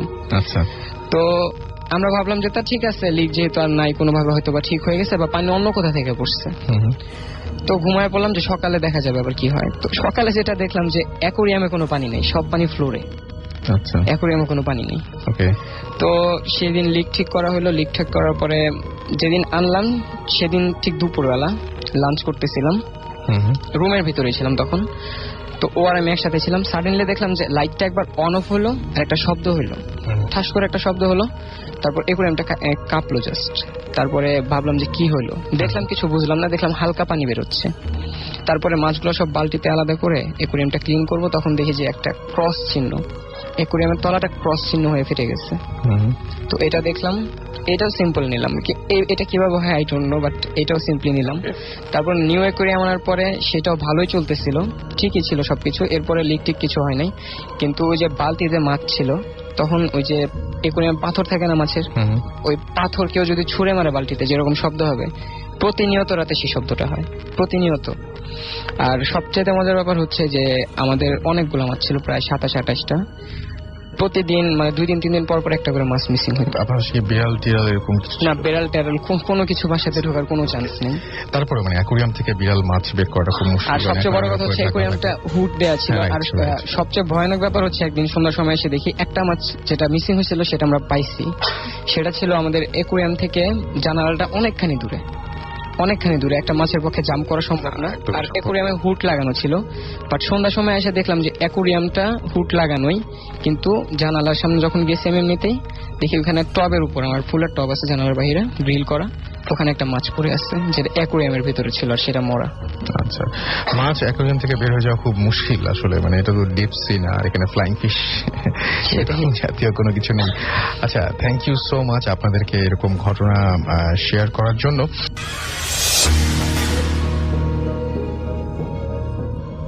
তো আমরা চলে যাচ্ছি আমাদের ঘটনা শুরু করবার আগে আমরা বলতে চাই, আপনারা জাহিদ ভাইকে সবাই চেনেন। জাহিদ ভাইয়ের ঘটনা দিয়ে শুরু করছি। ঘটনাটা 2 বছর আগের। জাহিদ ভাইয়ের পরিচিত একজন অসুস্থ ছিল, তো তার কাছে চার্চের টাকা আছে কিছু, সেই টাকাটা পৌঁছে দিতে বলেছিলেন। তো আমি বলতে চাই যে জাহিদ ভাই হচ্ছে অলমোস্ট নিশাচর প্রাণীদের মতো, দিনের আলো জাহিদ ভাই সহ্য হয় না। এছাড়া জাহিদ ভাই দিনের বেলা যে যখন বের হয় তখন তার শরীর খারাপ লাগে। তো ওই লোক বিশ্বাসী কাউকে পাচ্ছিল না, তাই জাহিদ ভাই যেতে রাজি হয়। তো জাহিদ ভাই তার দেয়া ঠিকানা মোতাবেক একটা চার্চে যায়, মেইন গেট দিয়ে প্রবেশ করে। তখন ছিল দুপুর, আর প্রথমবার চার্চে গিয়েছে, তাই চার্চের সবুজ পরিবেশটা জাহিদ ভাইয়ের বেশ ভালো লাগছিল। টাকাতে যে চার্চ পেয়েছে তার একটা ডকুমেন্ট চেয়েছিল জাহিদ ভাই, তাই একজন ফাদার তাকে অপেক্ষা করতে বলে ভেতরে। তাই তিনি বাইরে এসে দাঁড়িয়েছিল। হঠাৎ একটা চিৎকার চেঁচামেচি শুনে পেছনে ঘুরে দাঁড়ায় তিনি দেখতে পায় একটা মেয়ে এলোমেলো চুলে এদিক ওদিক দৌড়াচ্ছে। সিকিউরিটি এবং বেশ কয়েকজন মহিলা তাকে ধরার চেষ্টা করছিল। তো জাহিদ ভাই বলেছিল আগে, আপনারা জানেন, সে কিছু দেখে, কিছু বুঝতে পারে। জাহিদ ভাই দেখলো কালো পশমে ভরা একজন মানুষের মতো সেই মেয়েটার পিঠে বসে আছে, আর সারা ওই লোকের মানে মানুষটার সারা শরীরে পশম। জাহিদ ভাই এমন কিছু দেখে কিছু কিছু বোঝাবার আগেই হঠাৎ করে নিজের অজান্তেই তার আঙ্গুল দিয়ে একটা তুড়ি দেয়, এবং তিনি তুড়ি দেওয়ার সময় দেখে তার আঙ্গুলে সে রিং পরা ছিল। তখনই সে তুড়ি মারার শব্দটায় মেয়েটা কানের কাছে চলে যায়। মেয়েটা সেই জায়গায় দাঁড়িয়ে যায়। মেয়েটা জাহিদ ভাইয়ের দিকে তাকায়। মেয়েটা তখন মানে ঘের ঘের করছিল। তখন তার মুখ দিয়ে সাদা ফেনা আসছিল। সে তাকিয়ে থাকলো, আর জাহিদ ভাই চোখের ইশারা দিয়ে সে মেয়েটার মধ্যে থাকা খারাপ জিনটাকে ইশারার মাধ্যমে বলল, ভেতরে যা। অনেক ইশারা দিয়ে দেখায় না, ভেতরে যা, এরকম ভাবে। এই চোখের ইশারায় তাকে বলছিল। মেয়েটাকে বেশ কয়েকজন ভেতরে নিয়ে যায়। যাওয়ার সময় জাহিদ ভাইকে লক্ষ্য করে সে থুতু মেরে যায়। সবাই এটা বুঝেছিল যে মেয়েটা জাহিদ ভাইকেই দেখছে। জাহিদ ভাইয়ের জন্য পরিবেশটা বেশ অস্বস্তিকর লাগতে লাগলো। যেই ফাদার তাকে একটা প্যাড নোট টাকা যেটা মানে দিয়েছে, টাকা যেতে পেয়েছে সেটা যে দিবে, সেটা দিতে যেয়ে দেখলো যে তিনি ওই লোক মানে জাহিদ ভাইকে দাঁড়িয়ে আছে। জাহিদ ভাইকে দেখলো যে তিনি দাঁড়িয়ে আছে। তো জাহিদ ভাইকে তিনি ডাকেন, জাহিদ ভাই ওনার কাছে যায়। ওই প্যাড নোটটা নিয়ে জাহিদ ভাই বের হয়ে যায়। বের হওয়ার সময় সিকিউরিটি একজন জাহিদ ভাইকে এসে ডাকে, বলে যে আপনাকে ফাদার ডেকেছেন। তো জাহিদ ভাই ইচ্ছা করেই যা কারোরই নাম বলছে না, এবং ছদ্মনাম এখানে ব্যবহৃত হচ্ছে না। তো জাহিদ ভাই দেখলো সেই ফাদারের কাছে দানের টাকা দিয়েছিল যে তিনি দাঁড়িয়ে আছেন। তিনি জাহিদ ভাইয়ের কাছ থেকে ফোন নাম্বারটা নেন, এবং জাহিদ ভাই সেখান থেকে চলে আসে। সেদিনের পর একদিন বিকালে জাহিদ ভাইয়ের কাছে সেই ফাদারের ফোন আসে। জাহিদ ভাই তাকে দেখা করতে বলেন। তিনি জাহিদ ভাইকে বলেন যে সেদিনের ঘটনা নিয়ে তিনি অনেক কিছু জিজ্ঞাসা করেন। আলাপ আলোচনার পর তিনি মেয়েটার সমস্যা বলতে শুরু করে। মেয়েটার নাম হচ্ছে মারিয়া, বয়স 23 বছর। মাস 3 আগে সে তার 2 বান্ধবীকে নিয়ে একটা সিমেট্রিতে ঘুরতে গিয়েছিল, ঢাকা শহরেরই একটা সিমেট্রি। সেখানে মারিয়া তার দাদির গ্রেভে মানে কবরে ফুল দিতে গিয়েছিল, যেহেতু তার দাদি মারা গিয়েছিল অনেক দিন আগে। আসলে তারা গিয়েছিল কিছু ফিল করতে, অনুভব করতে। মারিয়া এবং তার বান্ধবীরা আত্মার সাথে কমিউনিকেট করার জন্য প্ল্যান চেট করে সেখানে। মূলত তারা গোল হয়ে বসে, তারা প্রত্যেকেই প্রত্যেকের হাত ধরে কিছু মন্ত্র বা যাই হোক পাঠ করছিল, যেটা কারোরই কনসার্ন না। তখন মাগরিবের আজান দিতে 20 মিনিট বাকি। হঠাৎ করেই তারা শীত শীত অনুভব করতে থাকে। তাদের মনে হচ্ছিল কেউ তাদের দিকে তাকিয়ে আছে। আর ঠিক সেই সময় সিমেট্রির গার্ড তাদের বের হয়ে যেতে বলে। তারা তখন সেখান থেকে ফিরে আসে যার যার বাসায়। মারিয়া তার ঘরে ঢুকে দেখতে পায় তার বই খাতা, বিছানার চাদর, বালি সব কিছু এলোমেলো হয়ে আছে। আর দেয়ালে জল ছাপের মতো একটা লেখা আছে। লেখাটা ছিল, তুই মরবি। এটা দেখে সে ভয় পেয়ে দৌড়ে সে ঘর থেকে বের হয়ে যায়, বাবা মাকে ডেকে তাদের রুমে নিয়ে আসে। তারা এসে ঠিকই দেখেন ঘরে এলোমেলো, কিন্তু দেয়ালে কিছুই লেখা ছিল না। আর তখন তার এক বান্ধবী যে সিমেট্রিতে ছিল, সে মারিয়াকে ফোন দেয় এবং সেই কথাগুলোই বলে, যে এই কথাগুলো, যে অবস্থা মারিয়ার বাসার মধ্যে ছিল। কিন্তু তফাৎ ছিল, সেই বান্ধবী দেয়ালে কোনো জল ছাপ ছিল না। সেদিন রাতে মারিয়া ঘুমিয়েছিল। মারিয়া স্বপ্নে দেখতে লাগলো মারিয়ার মা মারিয়ার ঘরে ঢুকে সে মারিয়ার বিছানার চারিপাশে ঘোরাফেরা করছিল এবং বিড়বিড় করে কিছু পড়ছিল। আর তখন মারিয়ার ঘুম ভেঙে যায় এবং মারিয়া দেখতে পায় তার মা বাস্তবেই ওর বিছানার চারপাশে ঘুরছে। মারিয়ার মা বলে, যখন ডাক দিল সেই মূর্তিটা থেমে যায়। মা বলে যখন ডাক দিল, মারিয়ার মা কি তার মাকে, মারিয়া যখন মা বলে ডাকতো তখন সে মূর্তিটা থেমে যায়, মারিয়ার দিকে তাকায়। মারিয়া ভয়ে শক্ত হয়ে যায়, নাড়াচাড়া করতে পারছিল না। তখন সেই ছায়া মূর্তিটি মারিয়ার গলা চেপে ধরে বিছানা থেকে তুলে দেয়ালে ছুঁড়ে মারে। আর তখন মারিয়ার আর কিছু মনে ছিল না। সকালে মারিয়ার ঘুম ভাঙে। মারিয়ার মা ওর সেবা করছিল। সেই রাতে ঘটনা সে তার মাকে বলে এবং বলে দেয় তারা কি করেছিল সেদিন বিকালে। এটা শুনে মারিয়ার মা মারিয়াকে খুব বকাঝকা করে এবং সেদিন তাকে একজন ফাদারের কাছে নিয়ে যায়। ফাদার তাকে তাদের মতো করে ঝাড়ফুঁক দিয়ে দেয়, সাথে ছোট একটা হলি ক্রস দিয়ে দেয় গলায় পরার জন্য। সেদিন রাতে মারিয়ার ঘুম ভেঙে যায় গরমের কারণে। মারিয়া উঠে বসলো। সে টের পায় কিছু একটা তার পেটের উপর বসেছিল, যা উঠে বসার কারণে বিছানায় কাত হয়ে অন্ধকার থাকায় সে বুঝতে পারেনি। সে শুনতে পাচ্ছিল কুকুর যেভাবে পানি খায় সেভাবে পানি খাওয়ার শব্দ আসছিল। সে আলো জ্বালিয়ে দেখতে পায় কুচকুচে কালো বর্ণের একটা মানুষ এক হাতে রক্ত নিয়ে সেই রক্ত চুমুক দিয়ে খাচ্ছে। আর তার সামনে কয়েকটা ছাগলের মাথাহীন শরীর পড়ে আছে, আর মাথাগুলো মারিয়ার বিছানায় পড়ে আছে। এটা দেখে মারিয়া চিৎকার করে চোখ বন্ধ করে আর তার মা বাবাকে ডাকে। কেউ শুনছিল না। মারিয়া শুনতে পায় ভয়ানক একটা কণ্ঠে তাকে সেই কালো মূর্তিতে বলছে, চুপ। অন্ধকারে সে দেখতে পায় সেই মূর্তিটি দাঁড়িয়ে আছে। তার কাছে এসে বলে, তুই মরবি, তোকে মরতে হবে, তোকে নিতে এসেছি আমি। তখন সে মারিয়ার গলা থেকে হলি ক্রসটা ছিঁড়ে নিয়ে ফেলে এবং মারিয়াকে দেখিয়ে বলে, তোকে কেউ বাঁচাতে পারবে না। হঠাৎ সেই মূর্তি প্রলয়ের মতো করে বলতে থাকে এক অজানা ভাষায়, মন্ত্রের মতো কিছু। কিভাবে লিখবে জাহিদ ভাই জানেন না। এমন হয়ে পড়ছিল যা শুনে মারিয়া নিজের উপর কন্ট্রোল হারিয়ে ফেলে। সেই মন্ত্র পাঠের সাথে সাথে মারিয়া দুলছিল তাল মিলিয়ে। মারিয়ার মনে হচ্ছিল ওর ডান হাতের তালুটা কেমন গরম লাগছিল। মারিয়া তাকিয়ে দেখে সেই নিকোষ কালো মূর্তিটা ওনার ডান হাতের তালুর চামড়া যেভাবে কসাইরা চামড়া তুলে ফেলে সেইভাবে ওর ডান হাতের তালুর চামড়া তুলে ফেলে। এটা সে সহ্য করতে না পারিয়ে জ্ঞান হারিয়ে ফেলে। 2 দিন পর জ্ঞান ফেরে হাসপাতালের বেডে। পাশেই ওর মা, ওর হাতে ব্যান্ডেজ করা ছিল। জ্ঞান ফেরাতে তিনি মারিয়াকে জড়িয়ে ধরেন। উনি বলেন, কিরে মা, কি হয়েছে তোর, এমন করছিলি কেন তুই? আমরা তো তোকে কিছুই করি নেই, কিছুই বলি নেই, তুই কেন ঝাঁপ দিতে গেলি? আসলে মারিয়ার মা সকালে মেয়ের ঘরে যেয়ে দেখতে পান ওর হাতের তালু, বিছানা এবং ঘরের কয়েক জায়গায় রক্ত ভরা। তিনি দেখে চিৎকার দিয়ে উঠে ওর বাবাকে ডেকে নিয়ে আসে। মারিয়া হুট করে তা দেখেই উঠেই দৌড়ে বারান্দার রেলিং উঠে লাফ দেওয়ার চেষ্টা করে, কিন্তু মারিয়ার বাবাকে ধরে ফেলে। মারিয়া তার মাকে রাতে সব বলে। মারিয়ার বাবা একজন ফাদারের কাছে আবারও যান। সেই ফাদার মারিয়ার বাসায় যান, ওদের বাড়িতে পানি ছিটান। যখন মারিয়ার উপর তিনি পানি ছিটান, মারিয়া ঠিক তখনই ওর মুখ থেকে থুতু বের করে ছুঁড়ে মারে এবং মোড়ামুড়ি শুরু করে দেয়। হা হা করে তাচ্ছিল্য ভরা হাসিতে সে হাসতে শুরু করে। তো ফাদার তাকে জিজ্ঞেস করে, কে তুমি, কেন এই মেয়েটাকে কষ্ট দিচ্ছ? তখন সে ঘের ঘের কণ্ঠ বলে, আমি আমার পরিচয়ে জানার যোগ্যতা তোর নেই, কিন্তু আমি জানি তুই কে। তোর মায়ের নাম হীরামন আর তুই হচ্ছিস কচুরিপানা। বললে সে থুতু মারতে থাকে। চলে যা, তোর উপরে যারা আছে তাদের ডেকে নিয়ে আয়। ফাদার তো যখন মেয়েটাকে বলে তোমার ছেড়ে দিতে হবে, তখন সে উত্তর দেয়, হ্যাঁ ছেড়ে তো দিবই, আগে মেরে ফেলবো তারপর ছাড়বো। তারপর যখন ওর শরীরের ভেতরে থাকা পোকাগুলা ওর মরা শরীর খেয়ে খাবে, খেয়ে বড় হবে, তখন সেই পোকাগুলো খাবো বলে সে আবারও হাসি শুরু করে দিল। এরপর সে বলে, আমাকে খোঁচানোর জ্বালা সইতে পারবি না, চলে যা পাদ্রি, নাহলে তোর মা কোথায় থাকে আমি তা জানি। পরে ফাদার আর বেশ কিছুক্ষণ ঝাড়ফুঁক করে সেই বদ জিনটাকে সরিয়ে দেয়। ফাদার যাওয়ার সময় বলে, এই জিন কিন্তু আবার ফিরে আসবে, আপনার সিনিয়র কাউকে দেখান। তো মারিয়ার মা মারিয়ার সেই দুই বান্ধবীর সাথে দেখা করে, যেদিন ওই সিমেট্রিতে তারা গিয়েছিল আসলে জানতে। উনি জানতে চান কি হয়েছিল সেদিন কেন এরকম, সে কি হয়েছিল যার কারণে তার মেয়ে ভুগছে।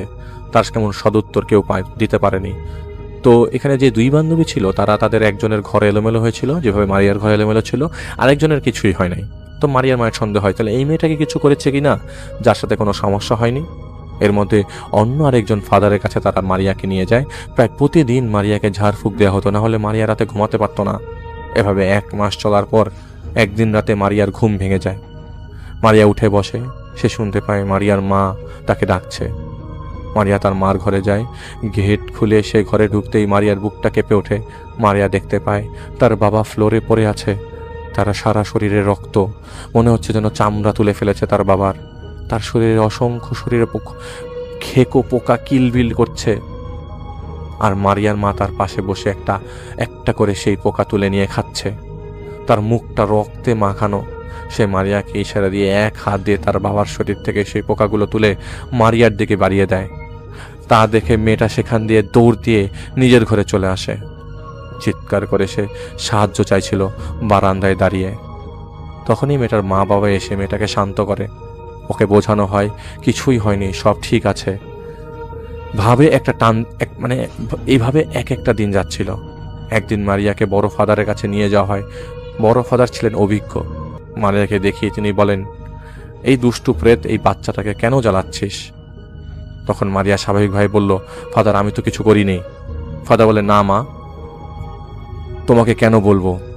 আর ঠিক তখন মারিয়ার কানে ব্যথা শুরু হয়। বড় ফাদার তখন তার মতো করে প্রার্থনা করছিলেন। মারিয়া বলে, ফাদার কারেন্ট চলে যাবে। এটা বলা মাত্রই সেই ভবনের বিদ্যুৎ সংযোগ গোলযোগ বিকল হয়ে যায়। বড় ফাদার তখন বলে, এই দুষ্টু, তুই এমনটা করে কি দেখাতে চাস? তুই শক্তিশালী, ঈশ্বর তোদের নরকের আগুনে জ্বালাবে। আমি তোকে কিছু করার আগে এই মেয়েটাকে ছেড়ে চলে যা। তখন মারিয়ার হঠাৎ করে পুরো শরীর ঝাঁকাতে থাকে। একসময় ঝাঁকানি থামিয়ে বসে থাকা অবস্থায় দুলতে থাকে মারিয়া। তখন সে একটা কবিতা বলতে শুরু করে। কবিতা শেষ করে সে ফাদারের দিকে তাকিয়ে বলে, জানিস আমি কিভাবে জানি এই কবিতা? তোকে শুনেছি আমি পড়তে এই কবিতা। তখন ফাদার ঝাড়ফুঁক করে মারিয়াকে স্বাভাবিক করে। মারিয়াকে বাড়ি পাঠিয়ে দেন এবং বলেন উনি কিছুদিন পর আসবেন তাদের বাসায়।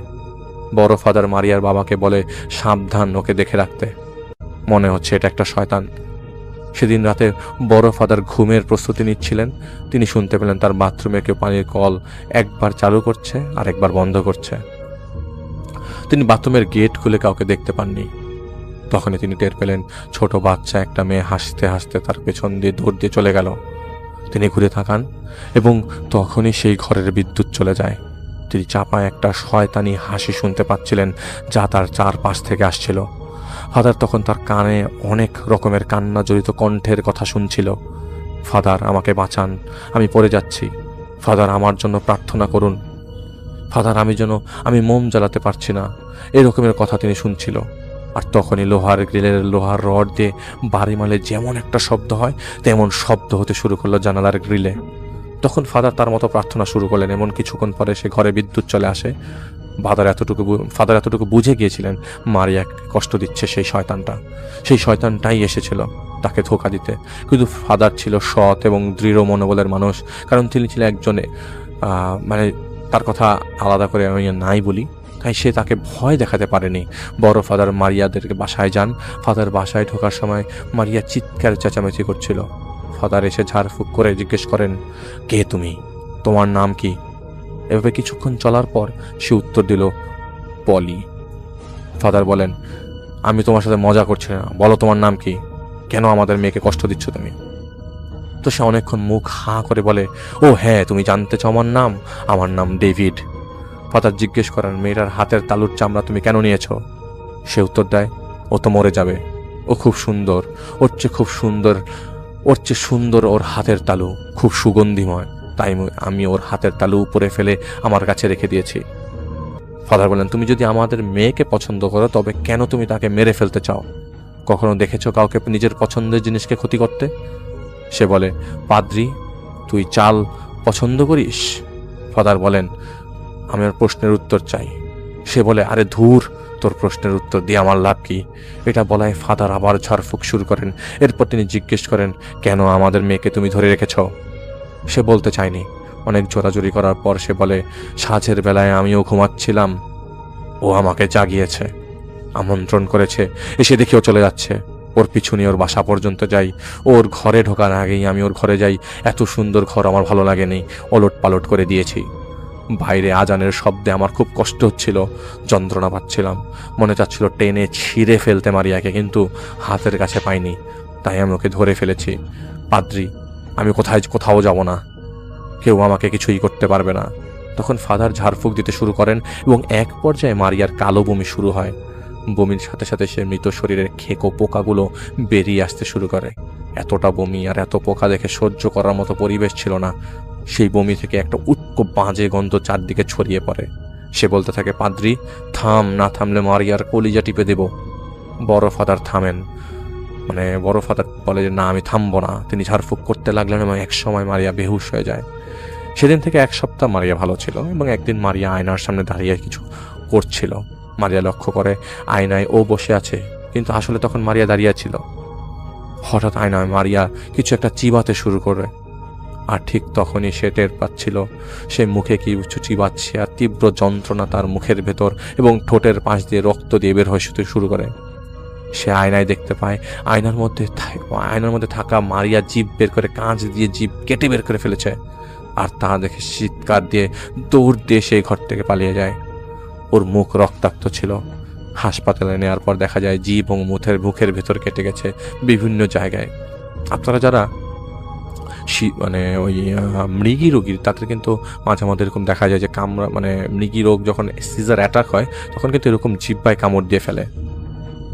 তো এই কন্ডিশনটা ওরকমই, জিভ কেটে গেছে ভিতরে, মুখের ভেতরে। ওকে সবসময় ঝাড়ফুঁক করা হতো, ঝাড়ফুঁক করলে সেই খারাপ জিন চলে যেত, আবার ফিরে আসতো কিছুদিন পর পর। এভাবেই চলছিল। এরপর ফাদার জাহিদ ভাইকে বলেন, বড় ফাদার ছাড়া ওরা বেশ কয়েক জায়গায় সাহায্য চেয়েছিল, কিন্তু এরকম কিছুদিন পর পর ফিরে আসতো সেই শয়তান। তো গতকাল যখন তুমি জাহিদ ভাই এখানে ছিল, তখন বড় ফাদার ঝাড়ফুঁক করছিলেন এবং সেখান থেকে পালিয়ে যাওয়ার চেষ্টা করে। তো জাহিদ ভাই শোরগোল শুনে এসে দেখে মারিয়া দাঁড়িয়ে, জাহিদ ভাই তখন দাঁড়িয়ে ছিল বাইরে, আর ওই মুহূর্তে ভেতরে বড় ফাদার ওই মেয়েটার ট্রিটমেন্ট করছিল। তো তখন এই পাদ্রি এই ছোট ফাদার এসে দেখে যে তিনি দাঁড়িয়ে আছে। তো ভেতরে যাওয়ার সময় জাহিদ ভাই মারিয়াকে বলতে শুনে ওই সুরটাকে বের করে দিয়ে নইলে ভালো হবে না। পরে মারিয়া ঝাড়ফুঁকের সময় সমানে জাহিদ ভাইকে গালি দিচ্ছিল। সে অনেক কথা বলেছিল জাহিদ ভাইয়ের নামে। তো তাই সেই ফাদার এসেছে জাহিদ ভাইয়ের সাথে কথা বলতে। তো উনি বলছিলেন যে আমরা বিশ্বাস করি ঈশ্বর সাহায্য পাঠানোর সবার জন্যই। এরপর ফাদারের সাথে জাহিদ ভাইয়ের কথা হয় আরও, এবং জাহিদ ভাইয়ের ব্যাপারে তাকে বলে এবং তার কাছ থেকে মারিয়াদের ঠিকানা সংগ্রহ করে। ফাদার বিদায় নিয়ে সেখান থেকে চলে যায়। তো জাহিদ ভাই মতো চলে আসে এবং মনে হতে লাগলো জাহিদ ভাইকে কেউ ফলো করছে। তো জাহিদ ভাই শরীরে কাটা দিতে লাগলো, কিন্তু বেশ কিছুক্ষণ পর জাহিদ ভাই আর সেই জিনিসটা অনুভব করেনি। রাতে নাম ঠিকানা দিয়ে অপেক্ষা করছিল। তো এতক্ষণ যা লিখেছে জাহিদ ভাই, তার সব কিছুই এমনভাবে পাল্টে যাবে তা জাহিদ ভাই কখনো চিন্তা করেনি। জাহিদ ভাই ভেবেছিল যে শয়তান টাইপের কেউ হবে, কিন্তু বাস্তবটা ছিল অবিশ্বাস্য। উনি এসে প্রথমেই বলেন, জাহিদ ভাইয়ের আমির, আল্লাহু ইয়াবসুতুরু রিজকি লিমান ইয়াশাউ মিন ইবাদিহি ওয়া ইয়াকুদিরুল্লাহ ইন্নাল্লাহা বিকুল্লি শাইইন আযীম। সূরা আনকুবাতের আয়াত 62। আল্লাহ তার বান্দাদের মধ্যে যাকে ইচ্ছা রিজিক প্রসারিত করে দেন, যাকে ইচ্ছা সংকুচিত করে দেন। নিশ্চিতভাবেই তিনি সব কিছুর ব্যাপারে অবগত। চাইলে কি কেউ কারো ভাগ্য ছিনিয়ে নিতে পারে? না, পারে না। তারা অজ্ঞ, জ্ঞানহীন। জিজ্ঞেস করে দেখো তো মারিয়ার বিদেশ যাওয়ার কোনো ইচ্ছে ছিল কিনা? জাহিদ ভাইয়ের আমির সাহেব বলছে, কারণ যে ওর ক্ষতি করেছে সে চেয়েছে মারিয়া যেন সফলতা লাভ করতে না পারে। কেউ তাকে জাগায়নি। কাফেরের স্বভাব মিথ্যা বলার। মেয়েটার বান্ধবী যে প্রথম দিন মারিয়াকে ফোন দিয়ে বলেছিল তার ঘর এলোমেলো, আসলে সে বানিয়ে বলেছিল এই কথা। আর ঘটনাচক্রে তার ফোন কলের কথাটা মিলে যায়। এখন কেউ যদি সন্দেহ করে জাদুটোনার, তবে যাতে সে নিরাপরাধ মেয়েটাকে যেন নিরপরাধ হয় সেটাই তিনি ব্যবস্থা করেছিল। সে বান্ধবী জ্বলতো ওর সফলতা দেখেই। তাই সে বুদ্ধি করে ধীরে ধীরে ওদের প্রলুব্ধ করে আত্মা ডাকবার, যাতে করে সবাই এটা ধরে নিতে পারে আত্মা ডাকবার ফলে মারিয়ার এমন হয়েছে। সে একজন কাফের মানুষের কাছে যায়। কাফের লোক তাকে বলে সে মারিয়ার ভাগ্য বদল করে দিতে পারে। এজন্য মারিয়ার হাতের তালুর চামড়া লাগবে। তারা সেই দুষ্ট কাফের জিনের কাছে সাহায্য নেয়। তারা তার কথা মতো সেই সময়ে যখন তারা সিমেট্রিতে ছিল তখন সেই মেয়ে মারিয়ার চুল সহ কিছু জিনিস সবার অগোচরে সংগ্রহ করে নিয়ে সেই কাফের মানুষের কাছে দিয়েছে, এবং এরপর মেয়েটার হাতের তালুর কিছু অংশ সেই জিন নিয়ে যায়। এগুলো গোমরাহ, ভুল, কেউ কারো রিজিক নিতে পারবে না। সেই জিন মারিয়াকে অসুস্থ করে দেয়। বিনিময়ে সেই মেয়ে কিছু তো অবশ্যই পেয়েছে। এখনো সময় আছে, যদি তারা চায় অবশ্যই আমরা সাহায্য করব। সেদিন রাতে তিনি চলে যান। সেদিন দুপুরে জাহিদ ভাই ফাদারকে ফোন দিয়ে জানতে চায় মারিয়ার অন্য দুই বান্ধবীর কথা, তারা কে কোথায় করছে, কি করছে। পরে ফাদার জাহিদ ভাইকে জানান মারিয়ার এক বান্ধবী স্কলারশিপ পেয়ে ইউকেতে চলে গেছে। মারিয়ার কন্ডিশন খারাপ হওয়ার ওরটা ওর বান্ধবীকে দেওয়া হয়, আর আরেক বান্ধবী তার মতোই পরে লেখা চালিয়ে যাচ্ছে। মারিয়া স্কলারশিপের জন্য অ্যাপ্লাই করেছিল, সেটা হয়নি, সেটা নিয়ে গেছে মারিয়ার আরেক বান্ধবী। তো যাই বুঝতে পারে এই সেই মেয়ে যে স্কলারশিপ পাওয়ার জন্য এই কাজটা করেছে। তো যাই ফাদারের সাথে দেখা করে, ফাদারকে বুঝিয়ে বলে, কিন্তু এটা যে বান্ধবী করেছে তা জাহিদ ভাই এড়িয়ে যায়। তো জাহিদ ভাই মারিয়ার বাবার সাথে কথা বলে। এর মধ্যে কিন্তু মারিয়া ঠিক ছিল। 2 দিন পর সব প্রস্তুতি নিয়ে জাহিদ ভাই মারিয়াদের বাসায় যায়। আগে থেকে সেই বদ জিন মারিয়াকে ধরে রেখেছিল। জাহিদ ভাই ঘরে ঢুকে মারিয়ার সামনে বসেছিল। জাহিদ ভাই তাকিয়েছিল ওর দিকে। কিছু সময় জাহিদ ভাই কথা বলেনি, আর তখন সে বলতে শুরু করে, ভাব দেখাচ্ছিস, সেদিন তুই আমাকে আঘাত করেছিলি, আর আজ এখানে এসে পড়েছিস। শুন, আমি সব জানি কে তুই, কি করিস তুই একটা ধান্দাবাজ। এই পাদ্রী শুন, ও খারাপ উদ্দেশ্য নিয়ে এসেছে, তোদের ভুল ভাল কথা শোনাবে। তো ফাদার ছিলেন আর মারিয়ার মা বাবা ছিল ওখানে ওই মুহূর্তে। ফাদার ভদ্রভাবে তাকে কথা বলতে বলে। সে বলে, আচ্ছা, আমার কথার বিশ্বাস নেই। আমার দিকে তাকিয়ে বলে, এই তোর না হাতে ব্যথা, তুই না হাত বেঁধে রেখিস ব্যথা কমানোর জন্য? কি সত্যি বলছি না? এটা ঠিক, জাহিদ ভাইয়ের হাতে একটা সমস্যা হয়। তার মানে এই না যে সে সব কিছু জানে। জাহিদ ভাই ইশারা দিয়ে ওর মা বাবাকে সরে যেতে বলে, মারিয়ার মা বাবাকে, এবং জাহিদ ভাই কথা বলতে না দেখে সে বিগড়ে যায়। এবং যখন জাহিদ ভাইয়ের কাজগুলো জাহিদ ভাই শুরু করে, আলো বন্ধ করে দেয় এবং সেদিনের মতো চলে যায়। এরপর প্রায় কিছুদিন মারিয়ার আর সমস্যা হয় নাই। এর মধ্যে একদিন রাতে মারিয়ার মার ঘুম ভেঙে যায় কাকের ডাক শুনে। তিনি তার মেয়ের ঘরে দেখতে পান তার মেয়ে একটা কাক ধরে সেই কাকটাকে ছিঁড়ে ফেলে অবস্থায় খাচ্ছে। মারিয়া উঠে দাঁড়ায় এবং দেয়ালে ইশারা করে। ওর মা ভয়ার্তভাবে দেয়ালের দিকে তাকিয়ে দেখে একটা মানুষের মতো শরীর, রীতিমতো যেভাবে কসাইরা মাংস ঝুলিয়ে রাখে সেভাবে দেয়ালে ঝুলে আছে। মাথা চুল ছাড়া আর কিছুই নেই, মনে হচ্ছে দেহের চামড়াটা কেউ তুলে ফেলেছে। তিনি চিৎকার দিয়ে ঘর থেকে বেরিয়ে যান এবং ওর বাবাকে ডেকে আনেন। তিনি এসে দেখতে পান মারিয়া দেয়ালে নিজের মাথা নিজে ঠুকছে। ঘর ভর্তি সেই মৃত শরীর, খেকো সেই পোকাগুলো কিলবিল করছে। বারান্দার গেটে বাড়ি মারার শব্দ আসছে, গ্রিলে রড দিয়ে বাড়ি মারার শব্দ আসছে। তারা প্রার্থনা শুরু করে দেন মেয়েকে সেই ঘর থেকে বের করে নিয়ে আসেন। জাহিদ ভাইকে ফোন দেন। জাহিদ ভাই নিজে ফোনের মধ্যে শুনছিল গ্রিলে বাড়ি মারার শব্দ, কাক ডাকের শব্দ। জাহিদ লাউড স্পিকারে একটা সুরা পড়ে দিল। কিছুক্ষণ পর সব থেমে যায়। পরে সেই ঘরে যে সেই কাকের আধা খাওয়া দেহ পাওয়া যায়, আর কিছুই পাওয়া যায় না। আসলে সেই রাতে সে চেয়েছিল মারিয়াকে মেরে ফেলতে। জাহিদ ভাইয়ের আমির সাহেব বলে দিয়েছিলেন যতদিন পর্যন্ত তিনি মারিয়ার হাতের তালুর চামড়াটা খুঁজে না পাচ্ছেন ততদিন পর্যন্ত জাহিদ ভাই কোনো না কোনোভাবেই যেন কথা না বলে সেই কাফের জিনের সাথে। সেই জন্য কিছু জিনিসপত্র তাদের দেয় ব্যবহার করতে। যখনই মারিয়ার সমস্যা হবে তারা যেন সেটা ব্যবহার করে। সেই রাতেই জাহিদ ভাই আমির জাহিদ সাহেবকে খুব বলেন খোঁজ পেয়েছি চামড়াটার। জাহিদ ভাইকে কিছু নিয়ম শিখিয়ে দেয় এবং পরদিন মাগরিবের পর জাহিদ ভাই মারিয়াদের কাছে জাহিদ ভাইকে যেতে বলেন। এই জন্য সেই রাতে হামলা করে। চামড়াটা খোঁজার পেছনে কারণ ছিল যদি সেই শয়তান জিনও চলে যায় তাহলে মারিয়ারও ক্ষতি করত দূরে বসে সেই চামড়াটা দিয়ে। জাহিদ ভাই সেদিন মারিয়ার বাসায় যায়। তো কি বলবে জাহিদ ভাই, এত কিছু গত 6-7 মাসে মেয়েটা সহ্য করেছে, তার বাবা মা সহ্য করতে করতে ক্লান্ত পরিশ্রান্ত ছিল। জাহিদ ভাই ঘরে প্রবেশ করে এই ঘর অন্ধকার করে দেয় এবং কিছু নিয়ম পালন করে। জাহিদ সাহেবের আমির সাহেব তখন সেখানে আসে।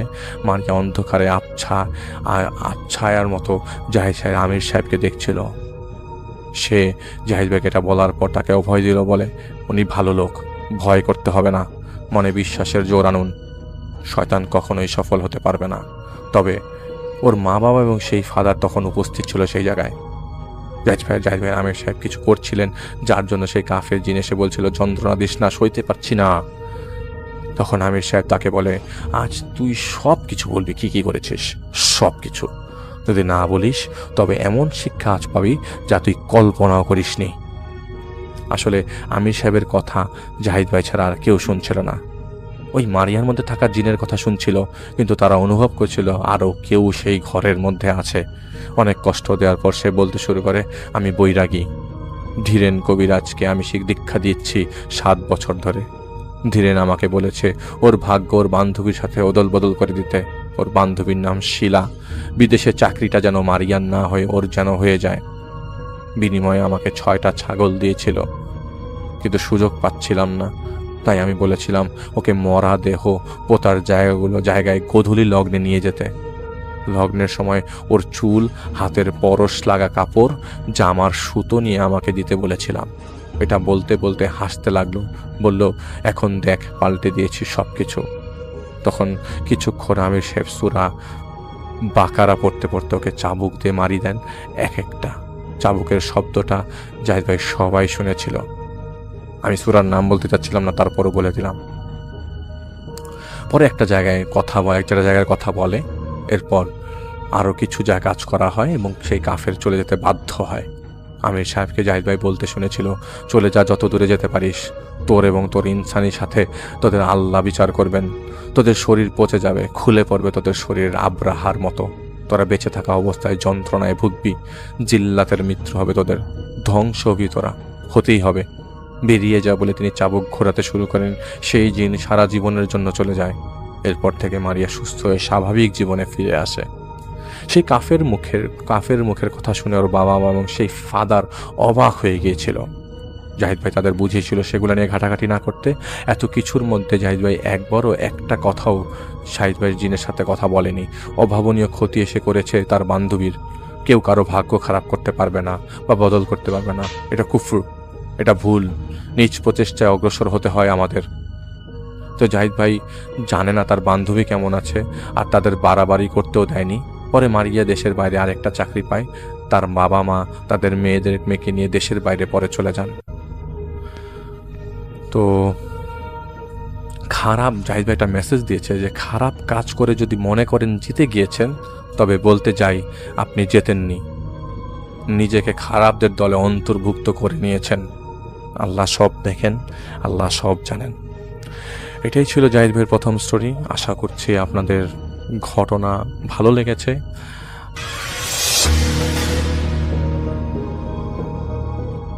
আমার নাম তাহা জুয়ের অঙ্গন, আমি মোহাম্মদপুরে থাকি। আজকে আমি আমার একটা ঘটনা শেয়ার করতে চাইতেছি। ঘটনাটি আসলে আমার আব্বুর যখন 8-10 বছর বয়স, তখন থেকে আব্বু মাছ ধরার খুব শখ। তাই একদিন আব্বুর দাদা আব্বুরে নিয়ে মাছ ধরতে যায়। সেই রাতটা ছিল কৃষ্ণপক্ষের রাত, যে পূর্ণিমার পরে যে লাল চাঁদটা উঠে, সেই লাল চাঁদটাই কৃষ্ণপক্ষের রাত। 8-10টার মতো ছিপ নিয়ে যায় মাছ ধরার জন্য, আর টোপ হিসেবে ছিল ওই ছোট ছোট পুঁটি ট্যাংরা, ওই মাছগুলো। এখন আব্বু আর দাদার একটা নির্দিষ্ট আর কি এইম ছিল যে ওরা কালবাউস মাছ ধরবে।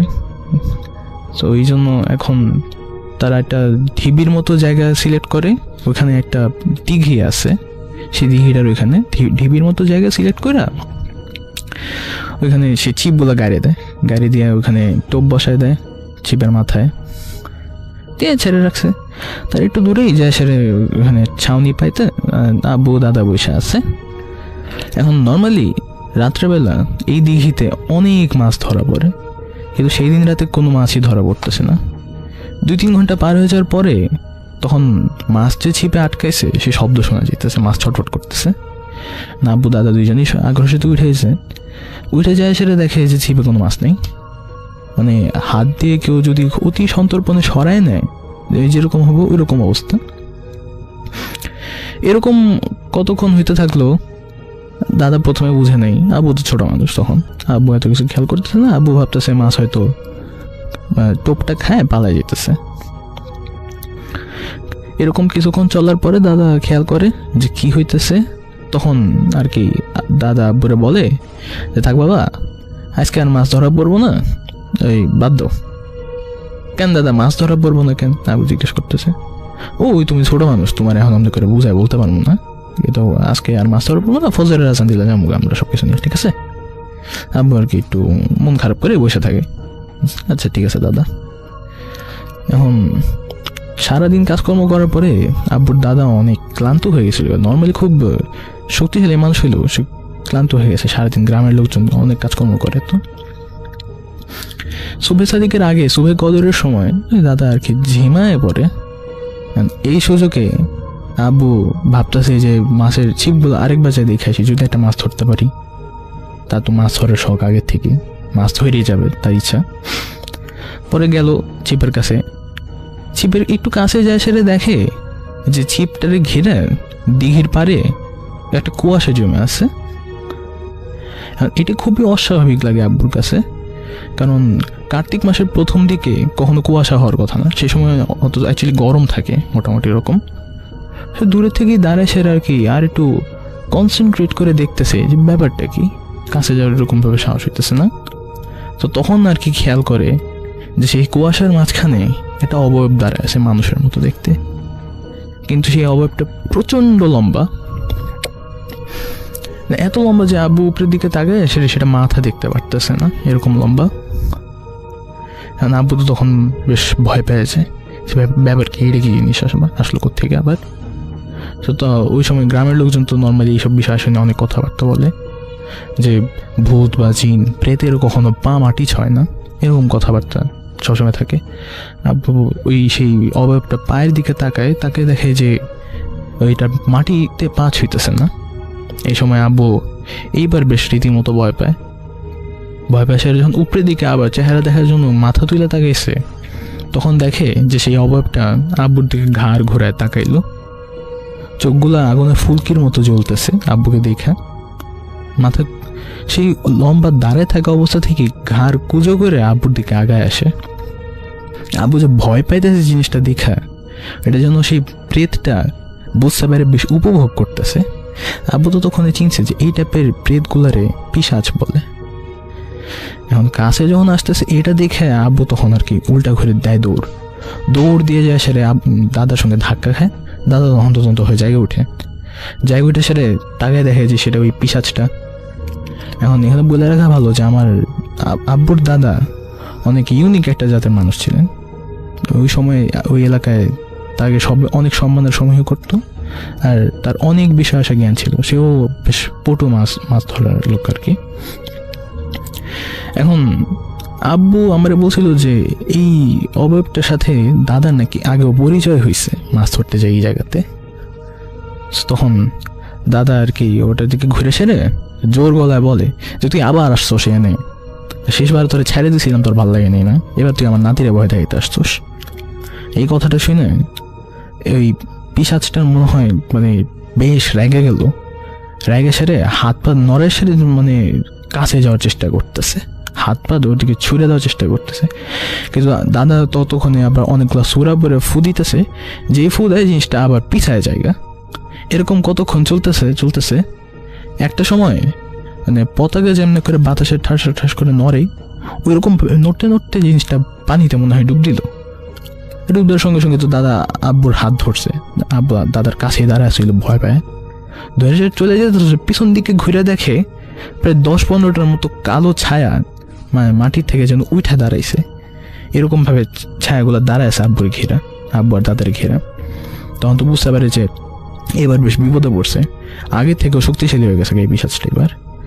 তখন সঙ্গে সঙ্গে মাটিতে বসে পড়ে একটা বৃত্ত আঁকে সেটা কি সব সুরা পড়ে ফু দেয়। এখন দাদা জানে যে সুবহে সাদিকে আজান দিলে, ফজরের আজান দিলে আর কেউ কোনো কিছু করতে পারবো না। এখন সুরা পড়তেছে আর জিনিসগুলো আস্তে আস্তে করে দাদার কাছে আগে আসতেছে, কাছে আগে এসে ওগুলো হাত নড়ে ধরার চেষ্টা করতেছে, পিছন থেকে সেই পিশাচটাও আবার উইরা আসতেছে। এবার এরকম অনেকক্ষণ করার পরে দাদা ধুলা নিলে এক মুঠো ধুলা নিয়ে সেখানে সুরা পড়ে সে ছায়াগুলোর দিকে ঢেল দেয়। ছায়াগুলো এবার একদম পিছায় জায়গা, মানে অনেক দূরে চলে যায় ছায়াগুলো, কিন্তু সেই পিশাচটারে দাদা অনেক কষ্ট হইতেছে সরে রাখতে। এরকম মনে হয় 10-15 মিনিট চলার পরে ফজরের আজান দেয়। মানে দাদার আর এই পিশাচের মধ্যে কম্পিটিশন চলতেছে, একজন আরেকজনের দূরে সরে রাখা নিয়ে। এই কম্পিটিশন চলার 15 মিনিট পরে আল্লাহর রহমতে ফজরের আজান দেয়। তখন এই যেমনি করে হঠাৎ করে এই পিশাচটা আসছিল, এরকম হঠাৎ করে একদম তাড়াতাড়ি করে চলে যায়। আর এই সময় আব্বু আর কি অজ্ঞান হয়ে যায়। তারপর এখানেই আমার ঘটনা শেষ। আসসালামু আলাইকুম রাসেল ভাই, আসসালামু আলাইকুম বহুত এফএম এর সকল লিসেনার্সদের। আমার নাম আজিজুর রহমান সজল, আমি ঢাকা বিশ্ববিদ্যালয়ের ফিনান্স বিভাগ থেকে সদ্য গ্রাজুয়েশন কমপ্লিট করলাম। বলে রাখা ভালো, আজকে যে ঘটনাটা শেয়ার করতে যাচ্ছি সেটা হচ্ছে আমার বাসা কেন্দ্রিক। এর আগের ঘটনাটা বলে নেওয়া দরকার। 2008 সালের দিকে আমাদের বাসার একজন ভাড়াটি আসে, যার নাম আমরা তাকে তাজুল আঙ্কেল বলে চিনতাম। তো ওনার ব্যবহার আচার আচরণ খুবই অদ্ভুত ছিল। অদ্ভুত বলতে স্বাভাবিক মানুষের মতো না, হঠাৎ করে চোখগুলো বড় করে আমাদের ভয় দেখাতো, বা হঠাৎ করে গাছে উঠে যেত, হঠাৎ করে এখানে চলে যেত, হঠাৎ করে দেখা যেত যে আমাদের বাসায় একটা করই গাছ আছে, করই গাছের উপরে উঠে বসে ভাত খাচ্ছে। তো এরকম অদ্ভুত অনেক বিহেভিয়ার ওনার মধ্যে লক্ষ্য করা গেল। তো একদিন হঠাৎ করে কি হলো, ওনার স্ত্রী আমাদের বাসায় এসে অনেক চিৎকার করে বলতে লাগলো আমার বাবাকে যে চাচা আসেন, আমার হাজবেন্ড যেন কেমন করতেছে। তো উনি মানে অজ্ঞান হয়ে যায় বা এরকম কিছু। তখন আমরা বুঝতে পারলাম যে উনি পজেসড ছিল। তো আমাদের ভাড়াটিয়া যারা ছিল সবাই চলে আসে একটা রুমে, উনি চলে আসে। তো ওনাকে পজেসড করে, ওনার ভয়েসটা রাতারাতি চেঞ্জ হয়ে একটা মহিলার ভয়েস আমাদের সবাইকে সালাম দেয়া হলো, আমরা কথা বললাম, আমার বাবা কথা বললো। তো অনেকে অনেক কিছু জানতে চাইলো, সে বললো। বলে যাওয়ার আগে ওই তাজুল আঙ্কেলের পজেস করা ওই পরীটা আমাদের এটা বললো যে আমাদের বাসায় অনেক বেশি রকমের একটা সমস্যা আছে। এখন কি রকম সমস্যা আমার বাবা যখন জানতে চাইলেন, তখন বলা হলো যে আমাদের বাসার উপর দিয়ে জিন বা পরীদের চলাচলের একটা রাস্তা আছে, আমরা যেন কখনো তাদের ডিস্টার্ব না করি, তাহলে আমাদের ক্ষতি হতে পারে, আর যদি ডিস্টার্ব না করি তাহলে তারা আমাদের কখনো কোনো ক্ষতি করবে না। সো আমাদের বাসায় এরকম এই ঘটনাটা বলার পরে আমরা মোটামুটি একটু ভয় পেয়ে যাই। তারপরে একটা সার্টেন টাইম পরে তাজুল আঙ্কেল চলে যায়। আমরা আমাদের বাসায় প্রত্যেক দিন মানে এরপর থেকে আমরা যখন জানতে পারলাম, আমরা সবাই খেয়াল করা শুরু করলাম। 2008 সালে আমরা আমাদের বাসায় উঠার 6 মাস হয়েছে, তখনও আমরা টের পাই নাই। বাট যখন আমরা এটা জানতে পারলাম তখন আমরা কিউরিয়াসিটি বশত রাত জাগতে শুরু করলাম। তো রাত জাগার পরে দেখা যাচ্ছে যে 2টা-2:30টার দিকে বাসার ছাদে soup soup soup soup soup soup মানে নুপুরের শব্দ। কখনো হয় না এরকম যে লোহার রড মাটিতে রেখে একজন হাত দিয়ে ধরে টেনে টেনে নিয়ে যাচ্ছে, মানে একটা গড় গড় গড় গড় গড় গড় একটা সাউন্ড হচ্ছে লোহার। এরকম অদ্ভুত রকমের শব্দ সাউন্ড আমরা শুনতেই থাকি। তো এই ব্যাপারগুলো আমাদের কাছে নর্মাল হয়ে যায়। আমরা এখন পর্যন্ত এরকম শব্দ সাউন্ড সব প্রত্যক্ষ করতে থাকি, আমি শুনতে পারি। তো এইগুলো কোনো সমস্যা হয় না। একদিনের ঘটনা যেটা শেয়ার করার জন্য আজকে রেকর্ডিং পাঠানো, সেটা খুবই রিসেন্ট একটা ঘটনা এন্ড খুবই অদ্ভুত ছিল আমার সাথে। আমি এটার কোনো ব্যাখ্যা আসলে পাইনি। সেটা হচ্ছে আমি একদিন রাতে মুভি দেখে ঘুমালাম। আমার মনে আছে খুব জনপ্রিয় একটি মুভি আমাদের সার্ভারে আসেন, আমি দেখার পরে ঘুমালাম, স্পষ্ট মনে আছে। ঘুমানোর পরে আমি ফিল করতে থাকলাম যে আমার কাঁধে প্রচন্ড ব্যথা হচ্ছে। তো স্বভাবতই ব্যথার জন্য আমি ঘুম ভেঙে গেল। আমার ঘুম ভেঙে যাওয়ার পর আমি আবছা আবছা আলোতে তাকালাম, দেখলাম যে তারা দেখা যাচ্ছে, তারা, আকাশের তারা। তারপরে আকাশও দেখা যাচ্ছে। আমি না বুঝতে পারছি না যে কি হচ্ছে। তারপরে আমি হঠাৎ করে মানে একটু আমি যেন চোখ কচলালাম, চোখ কচলানোর পরে একটু স্পষ্ট ভাবে কনসিয়াসলি তাকানোর চেষ্টা করলাম। স্টিল তারা এবং আকাশ দেখা যাচ্ছে। দেন রাসেল ভাই, I don't know why and how, আমি আবিষ্কার করলাম আমি ছাদের মধ্যে শুয়েছিলাম এন্ড আমার মাথার নিচে একটা ইট দেয়া ছিল, এন্ড দ্যাট ইজ ওয়াই আমার কাঁধ এবং ঘাড় প্রচন্ড রকমের ব্যথা করতেছিল। রাসেল ভাই, বলে রাখা ভালো আমার কোনো স্লিপ ওয়াকের কোনো অভ্যাস বা কিছু ছিল না। এন্ড তারপরে আমি উঠলাম, আমার হাতে সবসময় ঘড়ি থাকতো, একটা ডিজিটাল ওয়াচ। তো আমি ঘড়িতে তাকালাম, দেখলাম 3:30টার মতো বাজ। আমি প্রচন্ড রকমের ভয় পেয়ে গেলাম। আমি দৌড়ে ছাদ থেকে নিচে নামলাম। নিচে নেমে আমি ভাবলাম যদি আমি ঘুমের মধ্যে চলে এসে থাকি দরজাটা খোলা থাকবে, বাট দরজাটা ভেতর থেকে লক ছিল রাসেল ভাই। এটার ব্যাখ্যা আমি আজ পর্যন্ত পাইনি। এটা হচ্ছে আমার সাথে ঘটে যাওয়া 3-4 মাস আগের ঘটনা। তারও কিছুদিন আগে আরেকটা অদ্ভুত ঘটনা ঘটে। সেটা হচ্ছে যে আমরা যেহেতু সবসময় শব্দ শুনতাম বা কেউ কিছু অনুভব করতে পারতো, তো আমরা বিশ্বাস করতাম যে হয়তো আমাদের বাড়িতে কোনো সমস্যা আছে বা কোনো রকমের অ্যাবনর্মালিটি আছে। তো আমরা কি করতাম যে অনেক কিছু দেখে ফেললেও বা অনেক আনসার্টিন বা অ্যাবনর্মাল কিছু হইলেও আমরা সেটাকে ইগনোর করতাম। তো একটা দিন আমি হচ্ছে রাতের বেলা ফোনে কথা বলতে ছাদে যাই। ইটস অলমোস্ট 1টা-1:30 এরকম বাজে। আমি ফোনে কথা বলতে যাই। তো ছাদে যাওয়ার পরে আমি কথা বলার 5 মিনিট পর দেখতে পেলাম কোনো বাতাস নাই, কিছু নাই। আমাদের ছাদের যে এক্সট্রা রড গুলা বা মানে উপরে আরেক তালা বাড়ানোর জন্য যে কিছু রড থাকে যেগুলো ইউজ করা হয় পরে যখন বাড়ি বানানো হবে, আরো বড় করা হবে, তো উপরের ওই রড গুলা টং টং টং টং করে কাঁপতে থাকে, টং টং টং টং করে কাঁপতে থাকেন, অনেক বেশি পরিমাণে কাঁপতে থাকে, যেটাকে স্বাভাবিক কাঁপুনি মনে হবে না, যে বাতাসের জন্য কাঁপছে। রাসেল ভাই, বিশ্বাস করবেন না, আমার ভেতরটা পুরো নড়ে উঠে। আমি ভয়ে জাস্ট কিছু করতে পারি না, জাস্ট ফোনের ওই পাশে আমি ফোনের মধ্যেই এমন একটা ভাব করতে থাকি, ফোনে কথা বলতেই বলতে থাকি যে আর 5 মিনিট পরেই চলে যাব। তো যখনই আমি বললাম যে আর 5 মিনিট পরে চলে যাব, শব্দ বা বাতাসে রড গুলা নড়া বন্ধ হয়ে গেল। আমি কথা বলতে থাকলাম। আমি যেহেতু বুঝতে পারলাম যে আমাদের বাসায় একটু মানে অ্যাবনর্মালিটি আছে বা আমাদের তো এখন পর্যন্ত কোনো ক্ষতি করে নাই, তো ওই ভরসায় আমি কথা বলতে থাকলাম। আমার খেয়াল ছিল না কতক্ষণ কথা বললাম। ঠিক 10 মিনিট বা 15 মিনিট পরে মানে আবার টং টং টং টং টং টং করে শব্দ শুরু হইল। তখন আমি রাসেল ভাই বুঝতে পারলাম যে আসলে আমার বুঝে এখন চলে যাওয়া উচিত। তো আমি কোনো কিছু করলাম না, ফোনটা পকেটে নিয়ে সুন্দর করে ছাদ থেকে নেমে চলে আসলাম। রাসেল ভাই, এছাড়াও আমাদের বাড়িতে অনেক রকমের ঘটনা, আরো কিছু প্রত্যক্ষ জিনিসপত্র হয়েছে। আজকে সময়ের অভাবে বলতে পারলাম না। যদি আমার ঘটনা আপনার একটু পছন্দ হয়ে থাকে, আপনি আমাকে কল করতে পারবেন বা আপনি আমাকে টেক্সট দিতে পারবেন। শুভকামনা ভূত এফএম এর জন্য।